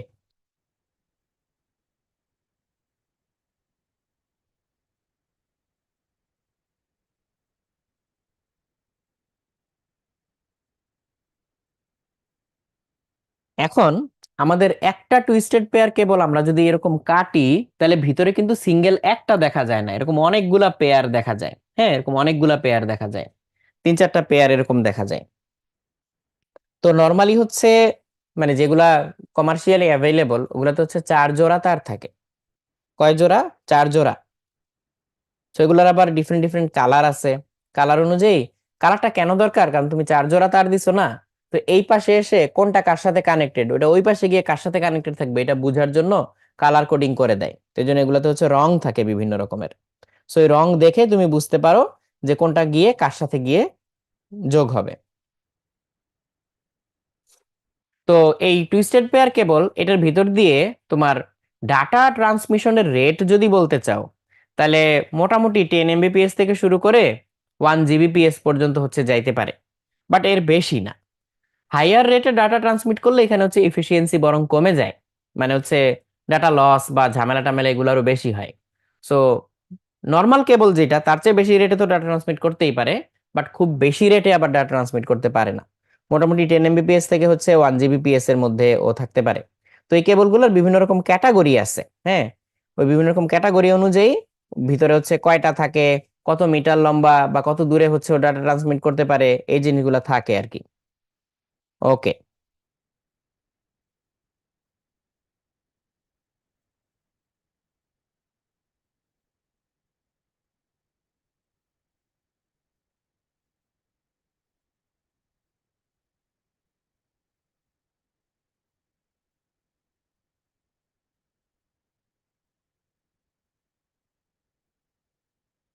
এরপরে আসতেছে হচ্ছে কোএক্সিয়াল কেবল। আচ্ছা, কোএক্সিয়াল কেবল সামহাউ তোমরা কোনো না কোনো সময় দেখছো। এটা কিসের মধ্যে নরমালি ইউজ হইতো এটা বললে অনেকে বুঝতে পারবা। ডিশের তার আছে না, মানুষ যে বাড়িতে বাড়িতে ডিশের লাইন নিত, এখন তো অনেকেই হচ্ছে আকাশ ইউজ করে। সো এই যে ডিশের লাইন যে নিত, ওই তারটা যেইটা, এটা কেউ কখনো খেয়াল করে দেখছো তারটা কেমন, বা ওই তারটা কেউ কাটছো কাইটা দেখছো? দেখলে আমাকে হচ্ছে এখন এই টিচার্স ইনবক্সে জানাইতে পারো। ডিশের যেই তার, হ্যাঁ, সো ওইটা আসলে coaxial cable. Sorry. So coaxial কেবলকে কাটলে কয়েকটা লেয়ার পাওয়া যায়। মাঝখানে এই যে এটা একটা জিনিস, এটা একদম কপারের তৈরি শক্ত একটা তার, তার বাইরে একটা লেয়ার, তার বাইরে একটা লেয়ার, তার বাইরে একটা লেয়ার, এটাও কপারের তৈরি, ব্রেইডেড, এটা বেনির মতো। বেনির মতো এটা মানে পেঁচানো থাকে, বেনি করা থাকে এরকম। তো কো অ্যাক্সিয়াল মানে কি, সিঙ্গেল অ্যাক্সিস। তো একটা অ্যাক্সিসের চারপাশে এই তারগুলা থাকে। তার মানে আলাদা আলাদা তার পেঁচায় না দিয়ে একটার বাইরে আরেকটা, তার বাইরে আরেকটা, তার বাইরে আরেকটা, এইভাবে জিনিসটা করা। এইটা করলে একটা মারাত্মক সুবিধা আছে। সুবিধাটা হচ্ছে সবগুলোর তো অ্যাক্সিস সেম, তাই না? সবগুলোর তো অ্যাক্সিস সেম। মনে করো আমি সিম্পলি একটা জিনিস আঁকার চেষ্টা করি, এটা হচ্ছে মাঝেরটা, আর এটা হচ্ছে তার চারপাশে যেইটা পাইপের মতো যেটা, এইটা। তাহলে একটা দিয়ে মনে করো কারেন্ট যায়, আর আরেকটা দিয়ে মনে করো কারেন্ট ফিরে আসে। তাইলে হয় কি জানো, এই যে সেন্টার থেকে সার্টেন ডিস্টেন্সে আমরা কোনো ম্যাগনেটিক ফিল্ড পাই না। কেন পাই না? কারণ একটা দিয়ে কারেন্ট গেছে, এইটা এখানে যতটুকু এবং যেই দিকে ম্যাগনেটিক ফিল্ড তৈরি করবে, একই অ্যাক্সিসকে কেন্দ্র করে যেই তারটা আছে ওটা দিয়ে আবার এটা ফেরত আসতেছে কারেন্টটা, তাহলে ও আবার নেগেটিভ একটা ম্যাগনেটিক ফিল্ড তৈরি করবে, মানে উল্টা, আগেরটার উল্টা। সো এইটা একটা আরেকটাকে কাটাকাটি করে দিয়ে মারাত্মকভাবে ক্যান্সেল আউট করে দেয়। ফলে এখানে জিরো ম্যাগনেটিক ফিল্ড পাওয়া যায়, জিরো ম্যাগনেটিক ফিল্ড। তাহলে এখানে কোনো ম্যাগনেটিক ফিল্ড আসে না। তাহলে এই তারগুলা এই জন্য হচ্ছে এই যে ডিশের লাইন বা এই ধরনের কেবল কানেকশন এগুলো দিতে বেশ ওয়াইডলি ইউজ হয়। এগুলোতে 200 Mbps পর্যন্ত তোমার ডাটা ট্রান্সমিট হইতে পারে। সুবিধা হচ্ছে কি, নর্মাল যদি তার দিয়ে তুমি ডাটা ট্রান্সমিট করতা, তাহলে এই তারগুলাকে বান্ডল আপ বা কয়েল আপ করলে, পেঁচায় কয়েলের মতো পেঁচায় রাখলে হিউজ ম্যাগনেটিক ইন্টারফিয়ারেন্স হইতো এখানে। বাট এই তারগুলা তোমরাই দেখছো না, রাস্তার মোড়ে মোড়ে ইলেকট্রিক খাম্বার মধ্যে গোল করে পেঁচায় রাখা দেয়। সিটি কর্পোরেশন কিছুদিন পরে পরে আইসা আবার কাটে এগুলো ক্লিন আপ করার জন্য। সো এগুলো এরকম পেঁচায় টেঁচায় রেখে দিলেও ম্যাগনেটিক ইন্টারফিয়ারেন্স হয় না। এটা হচ্ছে কোএক্সিয়াল হওয়ার কারণে এই সুবিধাটা আমরা পাইছি। তাহলে এই কোএক্সিয়াল কেবলে ডাটা ট্রান্সফারের সুবিধাটা কোথায়? সুবিধাটা হচ্ছে যে কোনো ম্যাগনেটিক ইন্টারফিয়ারেন্স নাই, আর এটা দিয়ে হচ্ছে 200 Mbps পর্যন্ত ডাটা ট্রান্সমিট করা যায়। তবে এটাও খুব বেশি যে স্পিড তাও কিন্তু না, মানে অপটিক্যাল ফাইবারের তুলনায় যদি আমি চিন্তা করি তাহলে কিন্তু খুব বেশি না। ওকে। এটার আরেকটা সুবিধাও আছে। সো সুবিধাটা হচ্ছে ওই যে এই তারটাই দুই রকম পাওয়া যায়, থিকনেট আর থিন নেট। সো এখানে তুমি তুমি কত 150-200 মিটার থেকে শুরু করে 500 মিটার দূরে পর্যন্ত হচ্ছে ডাটা পাঠাইতে পারবা। তো এটা আরেকটা বাড়তি সুবিধা। ডিশের লাইন যখন দেওয়া হইতো তখন ওই ডিশ তো থাকতো এক জায়গায়, আশেপাশের বাসায় যে লাইন দিত অনেক দূরে দূরে লাইন টানাইতে হইতো না। সো এই তারগুলা দিয়ে বেশ দূরে খুব সুন্দরভাবে হচ্ছে সিগন্যাল পাঠানো যায়। ওকে। আর থিকনেট যেটা ওটা হচ্ছে 2 Gbps পর্যন্ত স্পিড যাইতে পারে, 200 Mbps থেকে শুরু করে তোমার 2 Gbps পর্যন্তও যাইতে পারে। এখন তোমার হচ্ছে এটা আবার মানে মুখস্থ করা লাগবে না, তুমি জাস্ট একবার একটু দেখো। এই যে যে কথাগুলো আমি বলতেছি বইয়েও আছে, জাস্ট একবার গো থ্রু করে তাইলেই হবে, একেবারে টু দি পয়েন্ট ধরে ধরে মুখস্থ করা লাগবে না। ফাতিমা জিজ্ঞেস করছে এই জন্য ডিশের তারে শক লাগে নাকি না। ওই শক না লাগার কারণ হচ্ছে এখানে কারেন্ট বা ভোল্টেজের পরিমাণ অনেক কম, এই জন্য শক লাগে না। তো এখানেও যদি কারেন্ট বা ভোল্টেজের পরিমাণ বেশি থাকতো তাহলে কিন্তু ঠিকই শক খাইতা। একেবারে লাগে না তাও না, হাত পা ভিজা থাকলে কিন্তু হালকা লাগে, মানে হালকা ঝিরঝির করে কিন্তু, এটা খেয়াল করছো কিনা। ওকে, নেক্সট হচ্ছে fibre optic cable. Fibre optic কেবলে যেটা হয়, এটা হচ্ছে মেইন আমার যে ফাইবার কোর যেটা, এই কোরটা কিন্তু অনেক চিকন। এই যে এটা হচ্ছে ফাইবার কোর। এইটার বাইরে একটা ক্ল্যাডিং, ক্ল্যাডিং মানে হচ্ছে আচ্ছাদন। এই যে জামাটা যেমন আমার একটা ক্ল্যাডিং, ক্ল্যাডিং মানে কি যে আচ্ছাদন যেটা। সো এটা একটা ফাইবারের কোর, তারপর হচ্ছে উপরে একটা ক্ল্যাডিং থাকে, তার উপরে আবার আরেকটা কোটিং থাকে, তার উপরে আবার একটা বাফার থাকে, তারপরে হচ্ছে আবার একটা ইয়ার্ন থাকে, লাস্টে হচ্ছে কেবল জ্যাকেট থাকে। সো এত কিছু কেন? কারণ এই যে মাঝখানে যে কোরটা, এটা কিন্তু অ্যাকচুয়ালি খুবই ডেলিকেট। এই ফাইবারের কোরটা খুবই ডেলিকেট। এইটা অ্যাকচুয়ালি এক ধরনের গ্লাস, গ্লাস ম্যাটেরিয়াল। সো এটা যেহেতু গ্লাস ম্যাটেরিয়াল, তার মানে এটাকে তুমি ইচ্ছা মতো টুইস্ট এন্ড বেন্ড করতে পারবা না। টু সাম ডিগ্রি ফ্লেক্সিবিলিটি আছে, বাট হঠাৎ করে একটা নির্দিষ্ট অ্যাঙ্গেলের বেশি টার্ন দিতে গেলে এটা নষ্ট হয়ে যাবে। তার মানে এটা যেভাবে ডাটা ট্রান্সমিট করে সেটা আর তখন পারবে না, ইদার ভেঙে যাবে বা এখানে অন্য কোনো ধরনের সমস্যা হবে। কারণ ও কিভাবে ডাটা ট্রান্সমিট করে, ও ডাটা ট্রান্সমিট করে ওর ভিতর দিয়ে যে লাইটটা পাঠানো হয়, এই লাইটটা হচ্ছে তারটা যদি সোজা থাকে, সোজা থাকলে হচ্ছে ডিরেক্টলি এই তারের ভিতর দিয়ে চলে যাবে। মানে এই লাইট এই মানে গ্লাসের যে কোর, এই গ্লাস তো স্বচ্ছ, গ্লাসের ভিতর দিয়ে লাইটটা চলে যাবে। কিন্তু যদি ও বাঁকা টাকাও থাকে বা লাইটটা যদি হচ্ছে বাঁকা ভাবেও আসে, কি হবে? এইখানে মেইন যে কোর, এইটার প্রতিসরাঙ্কের তুলনায় বাইরের যে অংশটা ক্ল্যাডিং, এই ক্ল্যাডিং এর প্রতিসরাঙ্ক বরং কি থাকে জানো, কম থাকে। মাঝখানের যে কোর এটার প্রতিসরাঙ্ক বেশি, ক্ল্যাডিং এর প্রতিসরাঙ্ক কম। তাহলে লাইটটা যাচ্ছে কিন্তু ঘন মাধ্যমের ভিতর দিয়ে। তাহলে ঘন থেকে হালকাতে যাইতে গেলে যদি ক্রিটিক্যাল অ্যাঙ্গেলের চেয়ে বেশি অ্যাঙ্গেলে এসে পড়ে, পূর্ণ অভ্যন্তরীণ প্রতিফলন হয়। তাহলে পূর্ণ অভ্যন্তরীণ প্রতিফলন হয়ে এখানে গেল, এখানে গেল, এখানে গেল, বারবারে পূর্ণ অভ্যন্তরীণ প্রতিফলন হইতে হইতে আরেক মাথায় গিয়ে পৌঁছায়। তো সত্যি কথা বলতে এই গ্লাসের ভিতর দিয়ে যখন লাইট যায়, পুরা লাইটটা কিন্তু 100% পাস করে না। গ্লাসের মধ্যে কিছু কিছু লাইট কি হয়, অ্যাবজর্ব হয়ে যায়। তাহলে যথেষ্ট দূরে চলে গেলে এই লাইটের ইন্টেন্সিটি কমে যাবে। তাহলে তো ওই পাশে যে রিসিভারটা আছে ও তো বুঝবে না। তাহলে জায়গায় জায়গায় সিগন্যাল বুস্টার বসাইতে হয়। ও হচ্ছে কি করে, এই লাইটটার সিগন্যালটা নিয়ে ও আবার নতুন করে লাইট ইমিট করে, সিগন্যাল বুস্ট হইলো, শক্তিশালী হইলো, তাহলে অনেক দূরে আবার পাঠানো যায়। এরকম ভাবে জিনিসটা কাজ করে। তো এটা হচ্ছে অপটিক্যাল ফাইবার। তাহলে এই ফাইবার অপটিক কেবলে মারাত্মক সুবিধা, এই অপটিক্যাল ফাইবার কেবলগুলা খুবই ফাস্ট। যেহেতু এখানে এই গ্লাস মিডিয়ামের ভিতরে লাইটের স্পিড যা, হ্যাঁ গ্লাস মিডিয়ামের ভিতরে লাইটের যে স্পিড, ওই স্পিডে হচ্ছে ডাটা ট্রান্সমিট হয়। আচ্ছা, এইটা তোমরা একটু আমাকে বলো তো, এইটা জানো কি না যে একটা তারের মধ্যে দিয়ে তাহলে কি স্পিডে ডাটা ট্রান্সমিট হয়, তারের ভিতর দিয়ে। ধরো একটা তার আমার এখানে আছে, এটার সুইচটা হচ্ছে আমার হাতে, আর লাইটটা হচ্ছে মনে করো চিটাগাং। তাহলে আমি যদি সুইচ টিপ দেই, লাইটটা কখন জ্বলবে? জাস্ট সিঙ্গেল তার, টুইস্টেড পেয়ার কেবল না, কোএক্সিয়াল না, কিচ্ছু না, জাস্ট নর্মাল সিঙ্গেল তার। তাহলে কতক্ষণ পরে হচ্ছে চিটাগাং গিয়ে লাইটটা জ্বলবে? এটা কি সুইচ টিপার এক্স্যাক্টলি সাথে সাথে, নাকি খুব সামান্য একটু পরে, যেটা আবার খুব বেশিও না? কোনটা মনে হয় একটু আমাকে জানাও।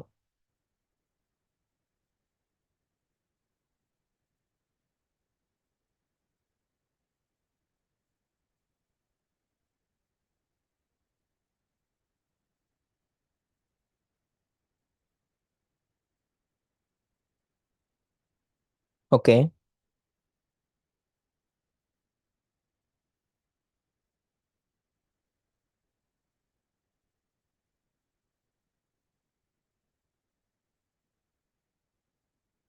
হুম।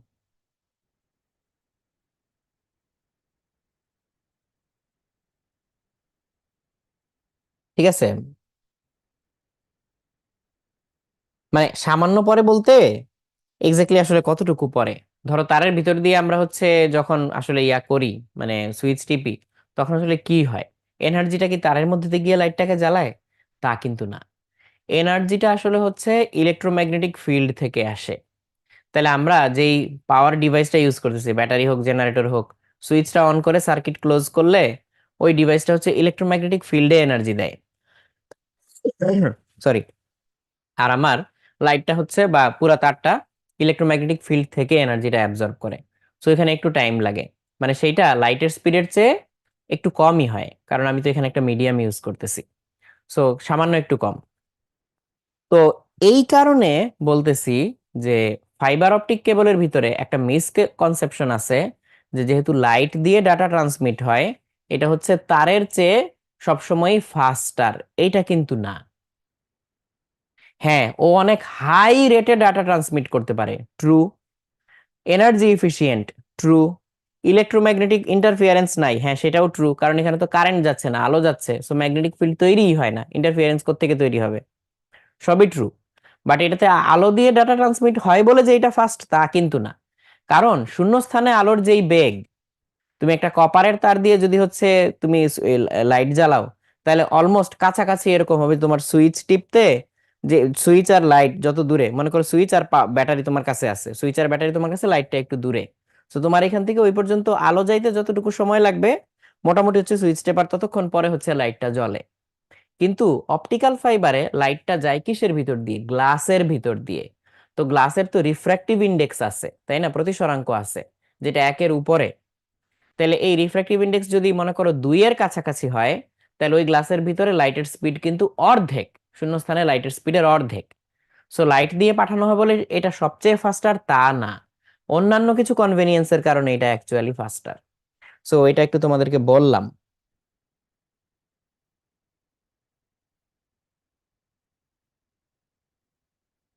আরে বাপ্পি, আফসোস করতেছো যে উৎকর্ষ থেকে এখনো কোনো গিফট পাও নাই। বাপ্পি, আমরা কিন্তু রেগুলারই হচ্ছে বিভিন্ন রকম ক্যাম্পেইন ট্যাম্পেইন এগুলা ছেড়ে থাকি। সো তুমি পরের গুলাতেও ট্রাই করতে পারো। আর যদি একেবারে এটা নিয়ে বেশি মন খারাপ হয়, আমাকে একটু জানাইও।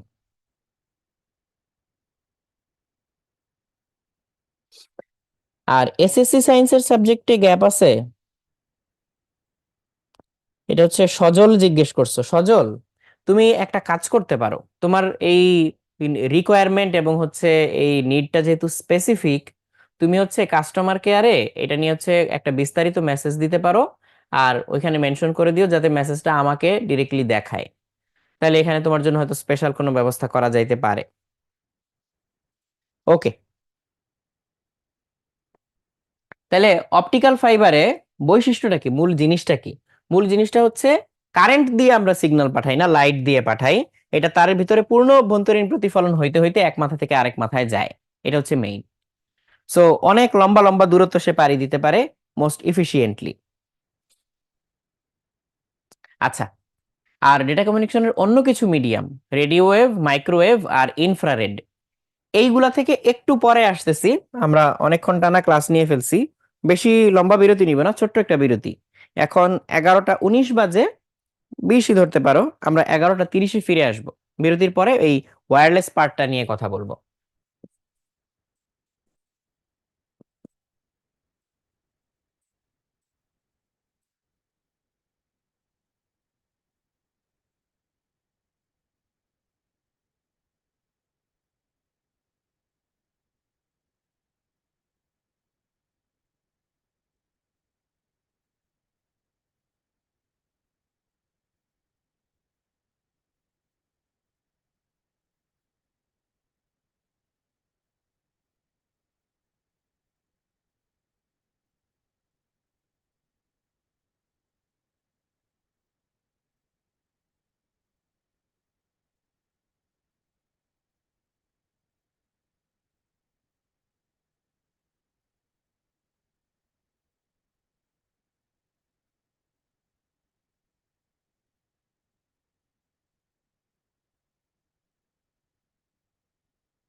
ওকে।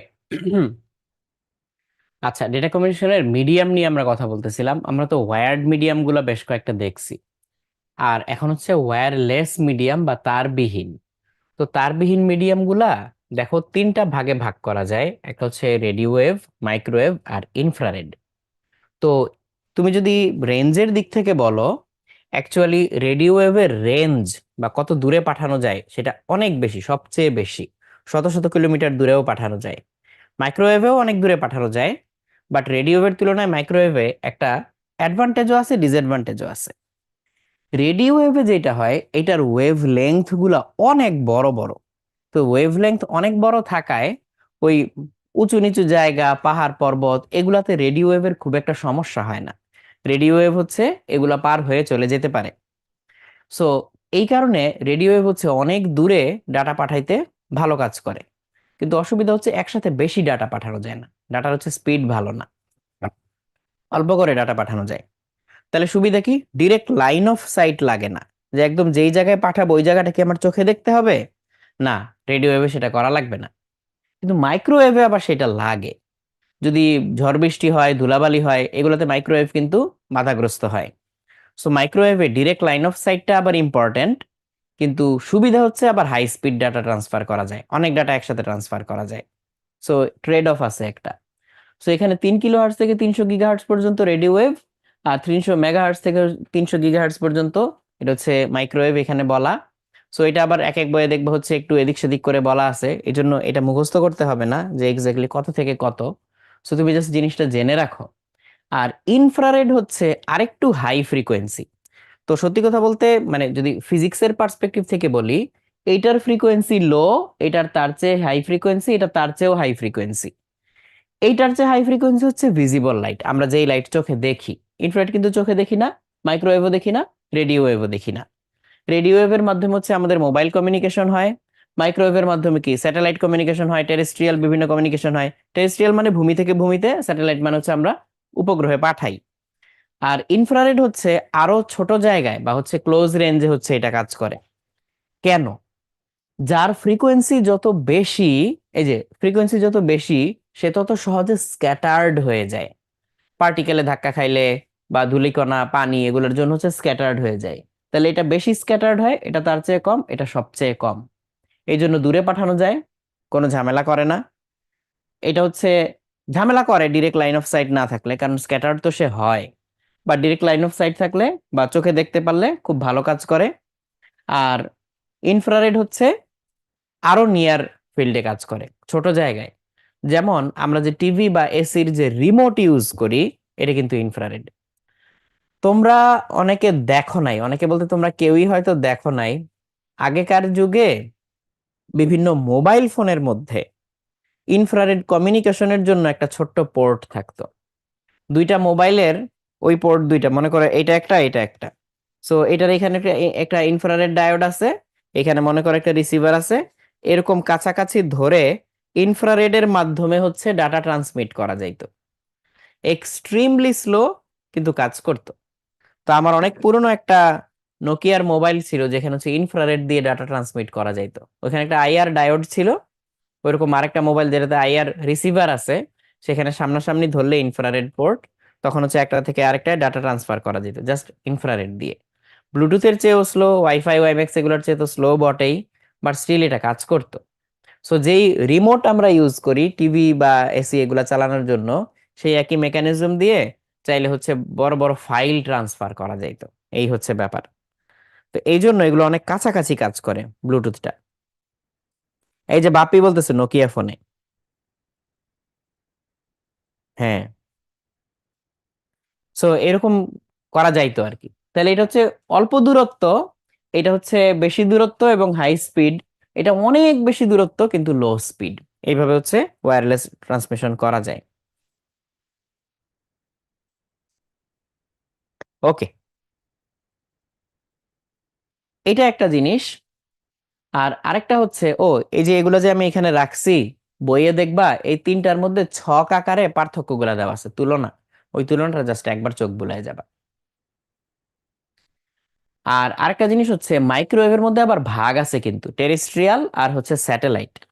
তো টেরেস্ট্রিয়াল হোক আর স্যাটেলাইট হোক, মাইক্রোওয়েভে তো লাইন অফ সাইট লাগে। মানে কি? মানে হচ্ছে, মনে করো এই যে পৃথিবী, এইখানে একটা মাইক্রোওয়েভ স্টেশন আছে, এখান থেকে ডাটা পাঠাবে। ও কি এই স্টেশনে পাঠাইতে পারবে? না, এই স্টেশনে পাঠাইতে পারবে না। কেন? কারণ ডিরেক্টলি কি এখান থেকে এখানে পাঠানো যায়? না, মাঝখানে পৃথিবী আছে, তাহলে এটা সম্ভব না। তাহলে ওকে কি করতে হবে? মাঝখানে একটা রিলে স্টেশন বসাইতে হবে, বা মাঝখানে একটা অ্যান্টেনা থাকতে হবে। ও ডিরেক্টলি এইটা দেখতে পায়, এখানে পাঠাবে। ও ডিরেক্টলি এইটা দেখতে পায়, ও এখানে পাঠাবে। তাহলে ভূমি থেকে ভূমিতে এইভাবে ডাটা ট্রান্সমিশন সম্ভব। আর স্যাটেলাইট বলতে তোমার উপরে যে স্যাটেলাইট পৃথিবীর চারপাশে ঘুরতেছে, হ্যাঁ, এই যে এটা এরকম পৃথিবীর চারপাশে ঘুরতেছে, ওই গ্রাউন্ড স্টেশন থেকে ও এইটাকে ডাটা পাঠাবে। ও তো ডিরেক্টলি এটাতে পারতেছে না, ও আবার এটাকে পাঠাবে। তাহলে এটা হচ্ছে স্যাটেলাইট কমিউনিকেশনের জন্য। সো মাইক্রোওয়েভে এখানে কিন্তু দুইটা আলাদা ভাগ আছে। আর এরপরে আমরা যদি অন্য ধরনের প্রোটোকলগুলোর মধ্যে যাই, এখানে আর কি আছে? ব্লুটুথ আছে, ওয়াইফাই আছে, ওয়াই ম্যাক্স আছে। এই জিনিসগুলা কি, এটা আমরা একটু দেখি। ব্লুটুথ যেটা, ব্লুটুথ আর ওয়াইফাই দুইটাই কিন্তু 2.4 GHz এই ফ্রিকোয়েন্সি রেঞ্জে কাজ করে, কিন্তু প্রোটোকল আলাদা।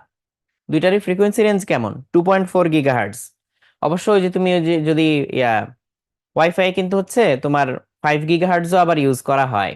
হ্যাঁ, সেটা আবার আলাদা। 5G যেটা ওয়াইফাই এর মধ্যে 5G যেটা, সেটা আলাদা। নর্মাল ব্লুটুথের কথা যদি বলি, ও হচ্ছে 2.4 GHz কাজ করে। 2.4 GHz ও হচ্ছে 10 মিটার থেকে শুরু করে 100 মিটার পর্যন্ত হচ্ছে ও কি করতে পারে? ডাটা ট্রান্সমিট করতে পারে, রেঞ্জ। ওয়াইফাই এর কিন্তু রেঞ্জ আরো কম, ও 100 মিটার পর্যন্তও কিন্তু নর্মালি যায় না। ঘরের ভিতরে আমরা যখন ইউজ করি যে অ্যান্টেনাটা দিয়ে, ওটা কিন্তু অল্প জায়গার মধ্যে হচ্ছে কাজ করে, তাই না? সো এই দুইটাই হচ্ছে 2.4 GHz কাজ করে, বাট দুইটার প্রোটোকল আলাদা। সো দুইটার হচ্ছে দুই রকম সুবিধা। ব্লুটুথ দিয়ে নর্মালি আসলে কি করা হয়? পয়েন্ট টু পয়েন্ট ডিভাইসে কানেক্ট করা হয়। একটা মাস্টার থাকে, একটা স্লেভ থাকে। মাস্টার মানে কে? যে হচ্ছে পাঠায়। আর রিসিভার মানে স্লেভ মানে কে? যে হচ্ছে ওর কথা শুনে কাজ করে। যেমন আমি যদি কানে হচ্ছে এয়ারপড লাগাই, তাহলে ওটা কি, মাস্টার না স্লেভ? ওইটা হচ্ছে স্লেভ। তাহলে ব্লুটুথে হচ্ছে মাস্টার স্লেভ একটা রিলেশন থাকে, মাস্টার স্লেভ একটা রিলেশন থাকে। সো মনে করো মোবাইল ফোন, এই মোবাইলটা হচ্ছে মাস্টার হিসাবে কাজ করে। আর এয়ারপড যেগুলা মানুষ কানে লাগায় এরকম, এগুলো হচ্ছে তখন স্লেভ হিসাবে কাজ করে। সো ও ওর সাথে অটোমেটিক্যালি সিঙ্ক করে ওকে হচ্ছে ডাটা পাঠায়। ওইখান থেকে হচ্ছে সাউন্ড বের হয়ে আসে, মিউজিক টিউজিক শোনা যায়। আবার এখানে বাটন প্রেস করলে এখানে মোবাইলে কিছু কিছু জিনিস চেঞ্জ হয়, এরকম একটা টু ওয়ে কমিউনিকেশন তৈরি হয়। সো এটা হচ্ছে ব্লুটুথের ব্যাপার স্যাপার। আর ব্লুটুথের থেকে ওয়াইফাইতে তাহলে আলাদা জিনিসটা কি? ওয়াইফাইতে একটা হটস্পট ক্রিয়েট করা হয়। আর এখানে হচ্ছে অ্যাক্সেস পয়েন্ট বলে একটা জিনিস আছে। অ্যাক্সেস পয়েন্ট হচ্ছে ওয়্যার্ড নেটওয়ার্কটা যেখানে এসে শেষ হয়েছে, তারটা যেখানে এসে শেষ হয়েছে, ওইখান থেকে তোমার কি ওয়্যারলেস ডিভাইস যেটা অ্যান্টেনা, ওইটার সাথে কানেকশন করায় দেয়। তো তুমি যখন হচ্ছে ওই হটস্পটটাকে খুঁজে বের করো, তখন হচ্ছে তোমার হয়তো সিকিউরিটির ইয়ে অনুযায়ী পাসওয়ার্ড দিতে হইতে পারে, না হইতে পারে, ওইভাবে তুমি হচ্ছে ইউজ করতে পারবা। তাহলে ওইখানে হচ্ছে ওই একটা ডিভাইসকেই মাল্টিপল মানুষজন হচ্ছে কানেক্ট করে ইউজ করতে পারতেছে। বাট ব্লুটুথে নর্মালি হচ্ছে ওই যে মাস্টার স্লেভ একটা রিলেশন থাকে, সেটা হচ্ছে ডিফারেন্ট। ওকে। আর আরেকটা জিনিস হচ্ছে ওয়াই ম্যাক্স। আচ্ছা, তোমরা ওয়াই ম্যাক্সটার সাথে পরিচিত কিনা এটা আমাকে একটু জানাইতে পারো টিচার্স ইনবক্সে। তোমরা হচ্ছে ওয়াই ম্যাক্স যুগটা দেখছো কিনা? টিভি রিমোটে ইনফ্রারেড, টিভি রিমোটে ইনফ্রারেড, মানে ওই যে কি বলে, এই কিউবি, তারপর হচ্ছে বাংলা লায়ন, এরকম কিছু জিনিস ছিল। তোমাদের কারো কি মনে আছে? ওইটা ছিল ওয়াই ম্যাক্স। তাহলে ওয়াই ম্যাক্সে ছোট্ট একটা অ্যান্টেনা থাকতো, ছোট বড় বিভিন্ন টাইপেরই থাকতো। তো ওইটা তোমার এই ইয়াতে ডিরেক্টলি তুমি ল্যাপটপে লাগাইতে পারতা, বা তোমার বাসার নেটওয়ার্কে লাগাইতে পারতা। আর নিকটবর্তী কোনো টাওয়ার থেকে ওখানে হচ্ছে সিগন্যাল আসতো। না, অনেকেই তোমরা হচ্ছে এটা দেখো নাই, ওয়াইম্যাক্সটা। ওয়াইম্যাক্স এর কিন্তু ফ্রিকোয়েন্সি রেঞ্জ ওয়াইফাই কিংবা হচ্ছে তোমার এই ব্লুটুথের থেকে আলাদা। ওটা হচ্ছে আরো হায়ার ফ্রিকোয়েন্সি পর্যন্ত যাইতে পারে, 2 থেকে 66 GHz পর্যন্ত যাইতে পারে। তো ওয়াইম্যাক্সে সুবিধাটা হচ্ছে যে তুমি হাই স্পিড ডাটা ট্রান্সমিশন করতে পারবা। মনে করো ওয়াইফাই এরই একটা বড় ভার্সন। ওয়াইফাই কি করে, বাসায় একটা এরকম ওয়াইফাই রাউটার থাকে, রাউটার থেকে হচ্ছে সবগুলো ডিভাইস কানেক্ট হইতে পারে। ওয়াইম্যাক্স হচ্ছে এইটাই আরো বড় আকারে করে বিস্তৃত এলাকা জুড়ে। পার্থক্য হচ্ছে ওর ফ্রিকোয়েন্সি রেঞ্জটা ডিফারেন্ট। আর এই ওয়াইম্যাক্স যেহেতু হচ্ছে একসাথে অনেক বড় একটা এলাকা কভার করে, এটার জন্য হচ্ছে স্পেশাল পারমিশন লাগে। বাট বাসায় একটা রাউটার বসাইতে, ওয়াইফাই রাউটার বসাইতে তোমার কি পারমিশন লাগে বা হচ্ছে সরকার থেকে অনুমতি নেওয়া লাগে? ওটা কিন্তু লাগে না। তো হোম ইউজ বা হচ্ছে এডুকেশনাল ইউজ এগুলোর জন্য হচ্ছে 2.4 গিগাহার্জ এর যে ব্যান্ডটা, ব্লুটুথ ওয়াইফাই, এটা হচ্ছে ফ্রি। বাট ওয়াইম্যাক্স যেই ব্যান্ডে কাজ করে আরো হায়ার ফ্রিকোয়েন্সিতে, ওটা কিন্তু ফ্রি না, ওটা হচ্ছে তোমার স্পেশাল পারমিশন লাগে। সো এটার কার্যক্ষমতা আসলে মানে বেশ দূর পর্যন্ত, মানে 50-60 কিলোমিটার পর্যন্ত এটা যাইতে পারে। তাহলে এর মধ্যে যদি স্পিডের তুলনা করা হয়, ইনফ্রারেড, ব্লুটুথ, ওয়াইফাই, ওয়াইম্যাক্স, কোনটা সবচেয়ে কম হবে? ইনফ্রারেড সবচেয়ে কম হবে, তারপরে হবে ব্লুটুথ, তারপর হবে ওয়াইফাই, সবচেয়ে ফাস্ট কোনটা হবে? ওয়াইম্যাক্স। ও অনেক হাই রেটে হচ্ছে ডাটা ট্রান্সফার করতে পারে। ওকে, তাহলে ওয়াইফাই আর ওয়াইম্যাক্স এই দুইটা জিনিস আমরা বুঝলাম। তো এই এই জিনিসটাও আমি এখানে বোর্ডে কিছু লিখলাম না, কারণ তোমার এই ব্লুটুথ, ওয়াইফাই, ওয়াইম্যাক্স এই তিনটারই একটা তুলনার ছক আছে বইয়ে। তো বইয়ে তুলনার ছক, বইয়ে বইয়ে ব্লুটুথ, ব্লুটুথ, ওয়াইফাই, ওয়াইফাই হচ্ছে ওয়্যারলেস ফিডেলিটি, ওয়াইম্যাক্স, এগুলার হচ্ছে তুলনার ছক আছে। তুলনার ছক, এটা দেখবা, তুলনার ছক, এই তুলনার ছকটা অবশ্যই দেখবা, একবার দেখলেই হবে।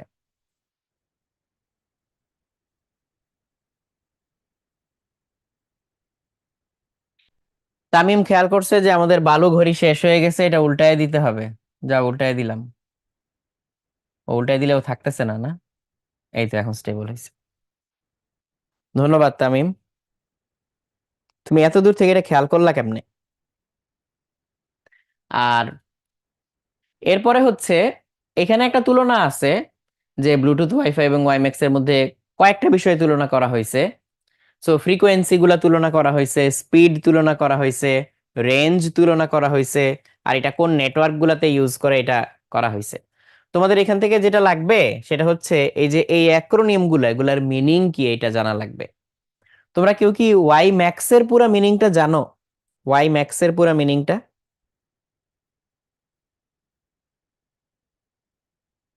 ওয়াইফাইতে হচ্ছে ওয়্যারলেস ফিডেলিটি। হ্যাঁ, ওই ওয়্যারলেস এর ওয়াই, ডাব্লিউ আই, ফিডেলিটির এফ আই, ওয়াইফাই। কিন্তু ওয়াই ম্যাক্স এরটা কিন্তু একটু উদ্ভট। সেটা হচ্ছে world wide interoperability for microwave access. So এটা কিন্তু একদম ডিরেক্টলি ওই ওয়াই ম্যাক্স কথাটাকে তুমি তুমি পাবা না। সো এটা একটু মনেই রাখতে হবে। আর বাকি যেগুলো আছে, এই যে W pan, W LAN, W man, so এই ডাব্লিউ দিয়ে হচ্ছে ওয়্যারলেস বুঝাচ্ছে, ডাব্লিউ দিয়ে হচ্ছে ওয়্যারলেস বুঝাচ্ছে। এ এন দিয়ে হচ্ছে area network, area network, area network. Pan হচ্ছে পি, পার্সোনাল। ল্যান হচ্ছে এল, লোকাল। ম্যান হচ্ছে এম, এটা হচ্ছে মেট্রোপলিটন। সো এই অ্যাক্রোনিম গুলো হচ্ছে তোমাদের জানা লাগবে, তাইলেই হবে।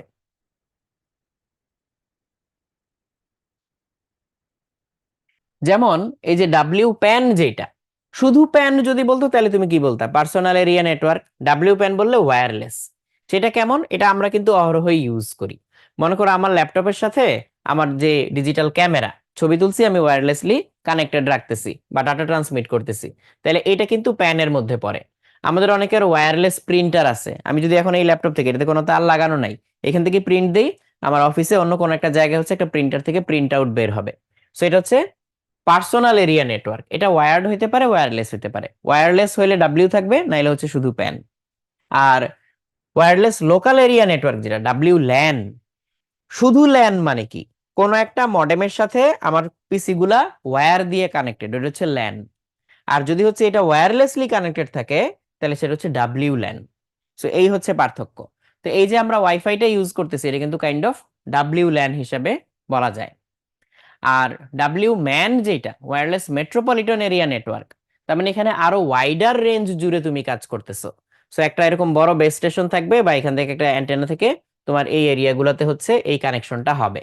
কিন্তু এটা যেহেতু আবারও বড় এরিয়া জুড়ে কাজ করতেছে, ডেফিনেটলি এটা ব্যক্তি মালিকানাধীন থাকে না। নর্মালি কোনো একটা অর্গানাইজেশন এটা চালায় এবং এটার জন্য স্পেশাল অনুমতি লাগে। আর তার চেয়েও বড় যেটা wireless wide area network, W one. Wide area network বলতে তোমার এই যে টেলিকমও এটার মধ্যে পড়ে, আমরা যে ফোনে কথা বলি বা আরো দূরে যে ডাটা ট্রান্সমিট করি সেগুলো সব এটার মধ্যে পড়ে। তো ডাব্লিউ ওয়ানটা হচ্ছে আরো বড়। তো ডাব্লিউ ল্যান হচ্ছে ছোটখাটো কাছাকাছি এলাকার মধ্যে, ডাব্লিউ ম্যান তার চেয়ে বড়, ডাব্লিউ ওয়ান হচ্ছে তার চেয়েও বড়। সো এই ডিস্টিংশনটা জাস্ট জানা থাকলেই হবে, অত মানে কি বলবো, কড়াকড়ি কিছু না। আর এর পাশাপাশি মোবাইলের যে বিভিন্ন জেনারেশন, তো এই জেনারেশন গুলোর মধ্যে তোমার কি পড়তে হবে, ওই 1G থেকে শুরু করে 3G পর্যন্ত তোমার পড়তে হবে যে এখানে কোনটাতে কিভাবে ডাটা ট্রান্সমিট করতো, এই জিনিসগুলা। আর মোটামুটি হচ্ছে এই হিস্ট্রি অত মুখস্থ করার দরকার নাই যে কোনটা কত সালে আসছে না আসছে কি হয়েছে না হয়েছে, অত স্ট্রিক্টলি লাগবে না, জাস্ট একবার গো থ্রু করলেই হবে। তো এখানে যেটা লাগবে, এই ফার্স্ট জেনারেশন যেটা সেলুলার নেটওয়ার্ক, ওইখানে আগে আসলে কি করতো। ফার্স্ট জেন যেটা ওইখানে হচ্ছে এই যে এরকম অনেক বড় এরকম ফোন থাকতো, এই যে এত বড় অ্যান্টেনা লাগতো, বিরাট বড় ডিভাইস, ব্যাটারি খাইতো অনেক, এগুলো হচ্ছে চার্জে দিয়ে রাখতে হইতো। ওইটা আসলে অ্যানালগ রেডিও সিগন্যাল দিয়ে কাজ করতো। কি দিয়ে কাজ করতো? Analogue radio signal. আর এর পাশাপাশি হচ্ছে কি হইতো, ও হচ্ছে ফ্রিকোয়েন্সি ডিভিশন মাল্টিপল অ্যাক্সেস দিত, এফডিএমএ। এই কথাটার মিনিং কি? মানে হচ্ছে ও যখন এক একজনের সাথে কমিউনিকেট করবে, ধরো আমি তুমি কমিউনিকেট করতেছি, ও যেই ফ্রিকোয়েন্সি রেঞ্জটা ইউজ করে তার মধ্যে কিছু ফ্রিকোয়েন্সি আমাদের জন্য বরাদ্দ রাখবে, এরকম। সেটা হচ্ছে এফডিএমএ। টিডিএমএ নামেও একটা জিনিস আছে, টাইম ডিভিশন মাল্টিপল অ্যাক্সেস। ওইখানে হচ্ছে ও ফ্রিকোয়েন্সি সেমটাই ইউজ করবে, বাট সবাইকে সব সময় একসাথে অ্যাক্সেস দিবে না। কাউকে এই টাইমের মধ্যে স্লট স্লট ভাগ করে, এই স্লট কাউকে, ওই স্লট কাউকে, ওই স্লট আরেকজনকে, এইভাবে আলাদা করে ভাগ করে দিবে। এইভাবে জিনিসটা কাজ করবে। আর এরপরে হচ্ছে মানে 1Gর সমস্যা কি ছিল? সুবিধা ছিল যে এটা ওয়্যারলেস, ওকে ভেরি গুড। সমস্যা হচ্ছে অনেক বড়, অনেক ভারী, পাওয়ার কনজিউমিং, অত হাই স্পিড ডাটাও ছিল না। আর এরপরে 2G যেটা আসছে, 2Gতে কি হইতো? 2Gতে হচ্ছে তোমার ডাটার যে নয়েজ, সেই নয়েজ হচ্ছে সিগনিফিকেন্টলি রিডিউস হয়েছে। তারপরে হচ্ছে সাইজেও দেখো 2Gতে হচ্ছে ছোট হয়ে আসছে, ভয়েস সুন্দর মতো পাঠানোর ব্যবস্থা করা গেছে। সো এই সুবিধাগুলো পাওয়া গেছে। আর এখানে টেকনোলজি যেটা ইউজ করা হয়তো FDMA টিডিএমএ, frequency division multiple access, time division multiple access তো বললামই। আরেকটা জিনিস আসছিল, সেটা হচ্ছে সিডিএমএ। সিডিএমএটা অনেক ক্ষেত্রে অনেক ভালো, মানে হচ্ছে কি বলা যায়, এই যে এখন আমরা যে কথাবার্তা বলি মাঝে মধ্যে কল ড্রপ হয়, নয়েজ আসে, অনেক ঝামেলা টামেলা হয় না, বা হচ্ছে কানেকশন স্টেবল থাকে না, সিডিএমএ তে এই সমস্যাগুলো কাইন্ড অফ কম ছিল। কিন্তু সিডিএমএ আবার অনেক মানুষ ইউজ না করলে এটা আসলে কমার্শিয়ালি ভায়াবল না। বাংলাদেশে এক সময় হচ্ছে সিডিএমএ নেটওয়ার্ক কিন্তু ছিল, এটা তোমরা জানো কিনা জানি না। সিটিসেল নামে একটা কোম্পানি ছিল, এটার নাম তোমরা ছোটবেলায় শুনলে শুনতেও পারো, না শুনলে নাও শুনতে পারো, কারণ অনেক আগেই এটা হচ্ছে বিলুপ্ত হয়ে গেছে। সো ওরা হচ্ছে সিডিএমএ সেট প্রোভাইড করতো, তো এটা একটু ডিফারেন্ট ওয়েতে কাজ করতো আর কি। এটা কি কেউ শুনছো সিটিসেলের নাম?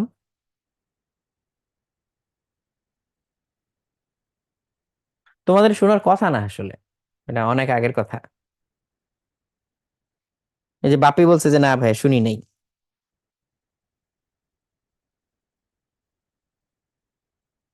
আর তামিম বলছে যে শুনছি শুনছি মনে হচ্ছে, হইতে পারে।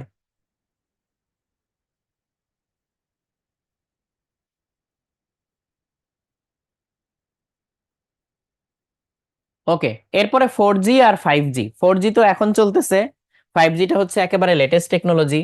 সো এটার বিস্তারিত যাব না, তোমরা নিজেরাই হচ্ছে জাস্ট একটু বইয়ে যেইটুকু আছে ওই পার্টটুকু ঘাটলেই হবে। মানে এটা বলবো না যে পুরাটা ধরে ধরে পয়েন্ট বাই পয়েন্ট মুখস্থ করতে, জাস্ট একবার বইয়ে যা আছে গো থ্রু করবা, রিভিশন দিবা, তাইলেই হবে। সো এরই মাধ্যমে আজকে এখানেই রইলো। তো আজকে এখানেই রইলো তো বটেই, কিন্তু এই জিনিসগুলা মানে আজ একটা চ্যাপ্টারে অনেক ক্র্যাম করায় বিস্তারিত এখানে আসলে কথা বলার সুযোগ হয় নাই। তো তোমরা যেটা চাইতেছো যে এখানে থেকে কিছু পয়েন্ট সিঙ্গেল আউট করে দেওয়া, বা এখানে কাইন্ড অফ একটা হচ্ছে সাজেশন টাইপের দেওয়া যায় কিনা সিকিউ অ্যানালাইসিস করে, ওইটা আমরা দেওয়ার চেষ্টা করব, তাহলে এটা একটা কাজে দিবে আর কি। বাট আমি বলবো এই চ্যাপ্টারটাকে অনেকেই একেবারে কম গুরুত্ব দাও, না দিয়ে হইলেও তুমি হচ্ছে একবার অন্তত গো থ্রু কইরো, আমরা স্লাইডটা যেভাবে বানাইছি ওটার সাথে মিলায়ে অন্তত একবার গো থ্রু কইরো, তাইলেই হবে। ওকে, তাহলে আজকে আপাতত এখানেই রইলো। সবাই ভালো থেকো, সুস্থ থেকো। ইনশাল্লাহ হচ্ছে নেক্সট ক্লাসে দেখা হবে। আসসালামু আলাইকুম, আল্লাহ হাফেজ।